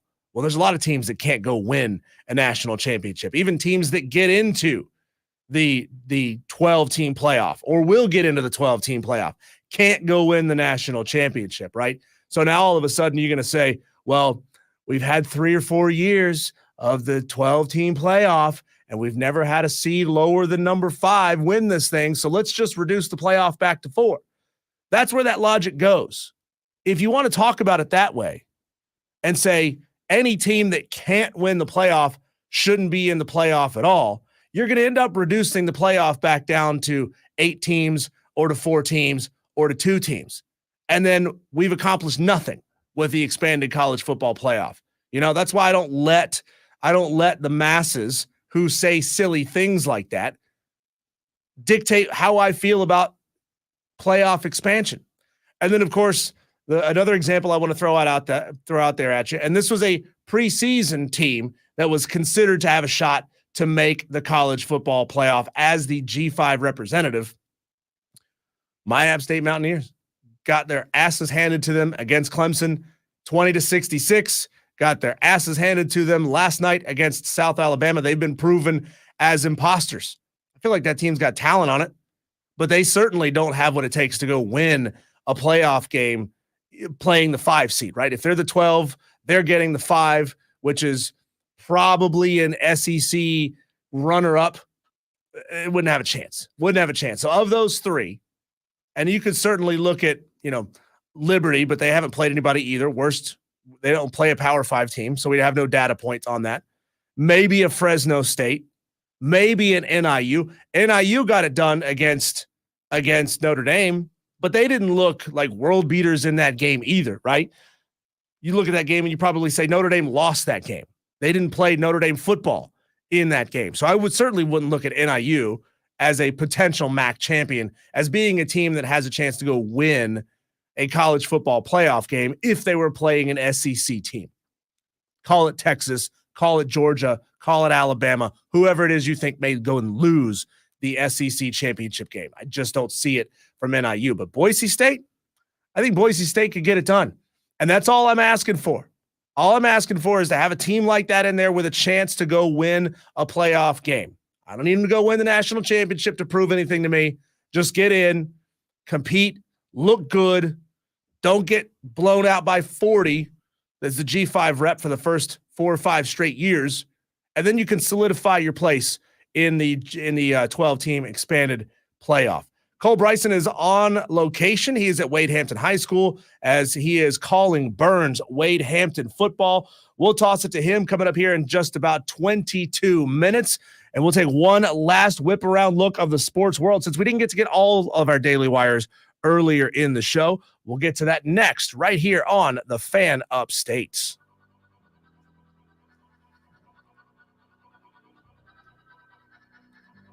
Always streaming on the free Odyssey app. Search the Fan Upstate and your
off. We aren't pulling any punches. This is Wire to Wire with Cole Bryson and Diesel on the Fan Upstate. Tolos, this is your last call. 9 minutes left to get in your upset picks for the Upset Picks Challenge, brought to you by Ingles. Those of you who are just tuning in maybe don't know what we're talking about with the Upset Picks Challenge. It's very, very simple. It's a season-long college football pick'em challenge where each week we ask you to go on to ESPN.com, find a game that you believe that the betting underdog will win the game outright. So, for example, a lot of people this week are choosing East Carolina over Liberty. East Carolina is a 6.5-point dog. So if you think East Carolina is going to beat Liberty outright and you call it correctly, you will get 6.5 points added to your season-long rolling tally. Now, if you get a pick wrong, you lose a point. If you don't make a pick at all, you lose 2 points. That way we keep you coming back week in and week out. You can't fall below 0. So if you have 0, that's as low as you can go. But you can get on the board this week and be competitive in this challenge, right? All it takes is hitting a couple of 6, 7, 8, 9 point spreads, and you could be right there in the mix in this challenge. I took Navy to upset. Who are they playing? Navy's playing Memphis. Navy's plus 9.5 points. If Navy beats Memphis, I will get 9.5 points, and I'll get myself on the board. We got a lot of Tolos who have scored. We got a lot more Tolos who are still sitting at a 0. It's hard to pick outright upsets. Not if you're Amazon guy, not if you're Josh Pate, but if you're everybody else, it's hard. So what we need you to do is go on ESPN.com before 6:53. That's when the picks officially close for this week. Go on ESPN.com, pick a game, and then text it to me. It's 71307. Text in starting with the word fan on your message. Give me your name, your game, and the spread. So here's how it works. You would text 71307. Fan is the first word of your text. MD75 says Georgia Tech plus 10.5 over Louisville. That's all I'm asking you to do. Your name, your game, and the spread. Everybody who picks the same game will get the same spread points, whether you picked on Wednesday or whether you picked on Friday. If the line is moved a little bit, you'll get the same number of points no matter what. So we want you to be a part of this challenge. It's fun. We had almost 100 Tolos get their picks in this week. That's got to be some kind of a record. We appreciate you being a part of this. Back to our daily wires. This is a quick look around the sports world. Joel Embiid got himself paid today. He agreed to a 3-year, $193 million max contract extension that guarantees him a total of $299.5 million through the 2028-2029 season. There was a promo that ran earlier that said he is the 4th highest paid NBA player of all time, which is absolutely ludicrous considering the wins that he has given / not given to the Philadelphia 76ers. What that does say is that he has one hell of an agent. Shohei Ohtani became the first 50-50 player in Major League history. That is 50 stolen bases and 50 home runs. Here's what it sounded like. His stolen base comes first. There they go. Throw to third. Beats him, but he got his foot in. The 50th for Ohtani. On a 1-2, Ohtani sends one in the air. The other way. Back it goes. Gone! One of a kind player. He also hit his 51st in that game. So congratulations to Shohei Ohtani. Bryce Young on yesterday admitted that he was surprised when Carolina Panthers coach Dave Canales benched him in favor of Andy Dalton. But he did have this to say, which tells me he kind of wasn't all that surprised. I don't think that's up for me to decide. There's a lot of plays that, for the most part, every snap hit my hands, and I didn't do enough with it at the end of the day. I take accountability for that. There's plays, there's stuff, there's a long list of things that, I wish I was better at, and I'm going to continue to work to grow and improve on and be better at. Every snap hit me in the hands. The rest of it's on me. I appreciate Bryce Young for taking that kind of accountability and understanding that it's not just some decision that fell out of the sky. You got benched because you were playing like crap, not over one season, but over 2 seasons with an off season and time to figure out a scheme. And it's not like the scheme had to be dumbed down and just wasn't all that effective because it wasn't a complex scheme. You couldn't hit your wide receivers. You were overthrowing wide receivers getting picked off. It's not a scheme thing. It's a Bryce Young thing. So I appreciate him saying, look, ball hit me in the hands every time they snapped it to me. After that, it's my fault. This is a weird one. Lions coach Dan Campbell is selling his home in Detroit to get more privacy. He said, quote, there's plenty of space. It's on 2 acres. The home is beautiful. It's just that people figured out where we lived when we lost. Oh, that's rough, man. To have angry fans showing up at your home, trying to get in potentially when you're losing football games. So he's selling, he's moving. So I don't know. I'd put a moat around my house, or I don't know, get a lion. Worked for Doc Antle. It worked for the Tiger King guy. Why couldn't you get one? Gerard Mayo says that Jacoby Brissett will remain the Patriots starter despite the 24-3 loss last night to the Jets on Thursday Night Football. Drake did come out and play a little bit. Didn't look particularly fantastic. So I'm with Coach Mayo. There's no reason to make the move now. The Washington Mystics pulled out a 92-91 win over Caitlin Clark and the Indiana Fever last night. They played in front of a record WNBA crowd of 20,711 fans. I would be fascinated to know just how many tickets they could sell if they were playing in an arena large enough to sell essentially an unlimited number of tickets, right? And how is this fever, no pun intended, how is this fever going to carry over into the 2024 season, right? Are they going to be able to carry this over, or will the Caitlin Clark fervor sort of slowly start coming down? That's what we're going to find out. If she keeps playing at a high level, people are going to be showing up to see her. Keon Anthony, the son of Carmelo Anthony, says that Syracuse is a finalist for him when he's set to make his choice of where he might go to college, but that his dad is not pressuring him. He is the number 36 prospect in the country, a 4-star basketball prospect. It'd be an awesome story for him to go to Syracuse like his dad, but Syracuse basketball sucks. Syracuse basketball is not what Syracuse basketball was when Carmelo played there. So make the right decision. Go to the school that's going to get you into the NCAA tournament and get you the best chance to go off to the NBA and be a big-time star. That's what I would do. Derek Carr has been fined for his Michael Jackson crotch grab end zone celebration against the Dallas Cowboys. The rulebook states that a player can be flagged for unsportsmanlike conduct for, quote, an act that is sexually suggestive or offensive. The exact dollar figure of the fine has not yet been announced. However, a first-time offense for an unsportsmanlike conduct fine is $14,069, and we had a Tolo point that out. How funny is that? That the fine ends with 69. Why is it 14,069? Like, why is it such a random, weird number? Make it $10,000. Make it $1,250. Make it $15,000. This is one of those things. It's like, it's such a little gripe to have with the NFL. But why make the fine $14,069? That's just silly. That's just one of those dumb things the NFL does, like punishing that, but not punishing far, far worse behavior. It just doesn't make any sense. Tolos, we appreciate you. This has been show number 125 of Wire to Wire. Back to do it again on Monday. Wire to Wire with Diesel and Cole Bryson on the Fan Upstate.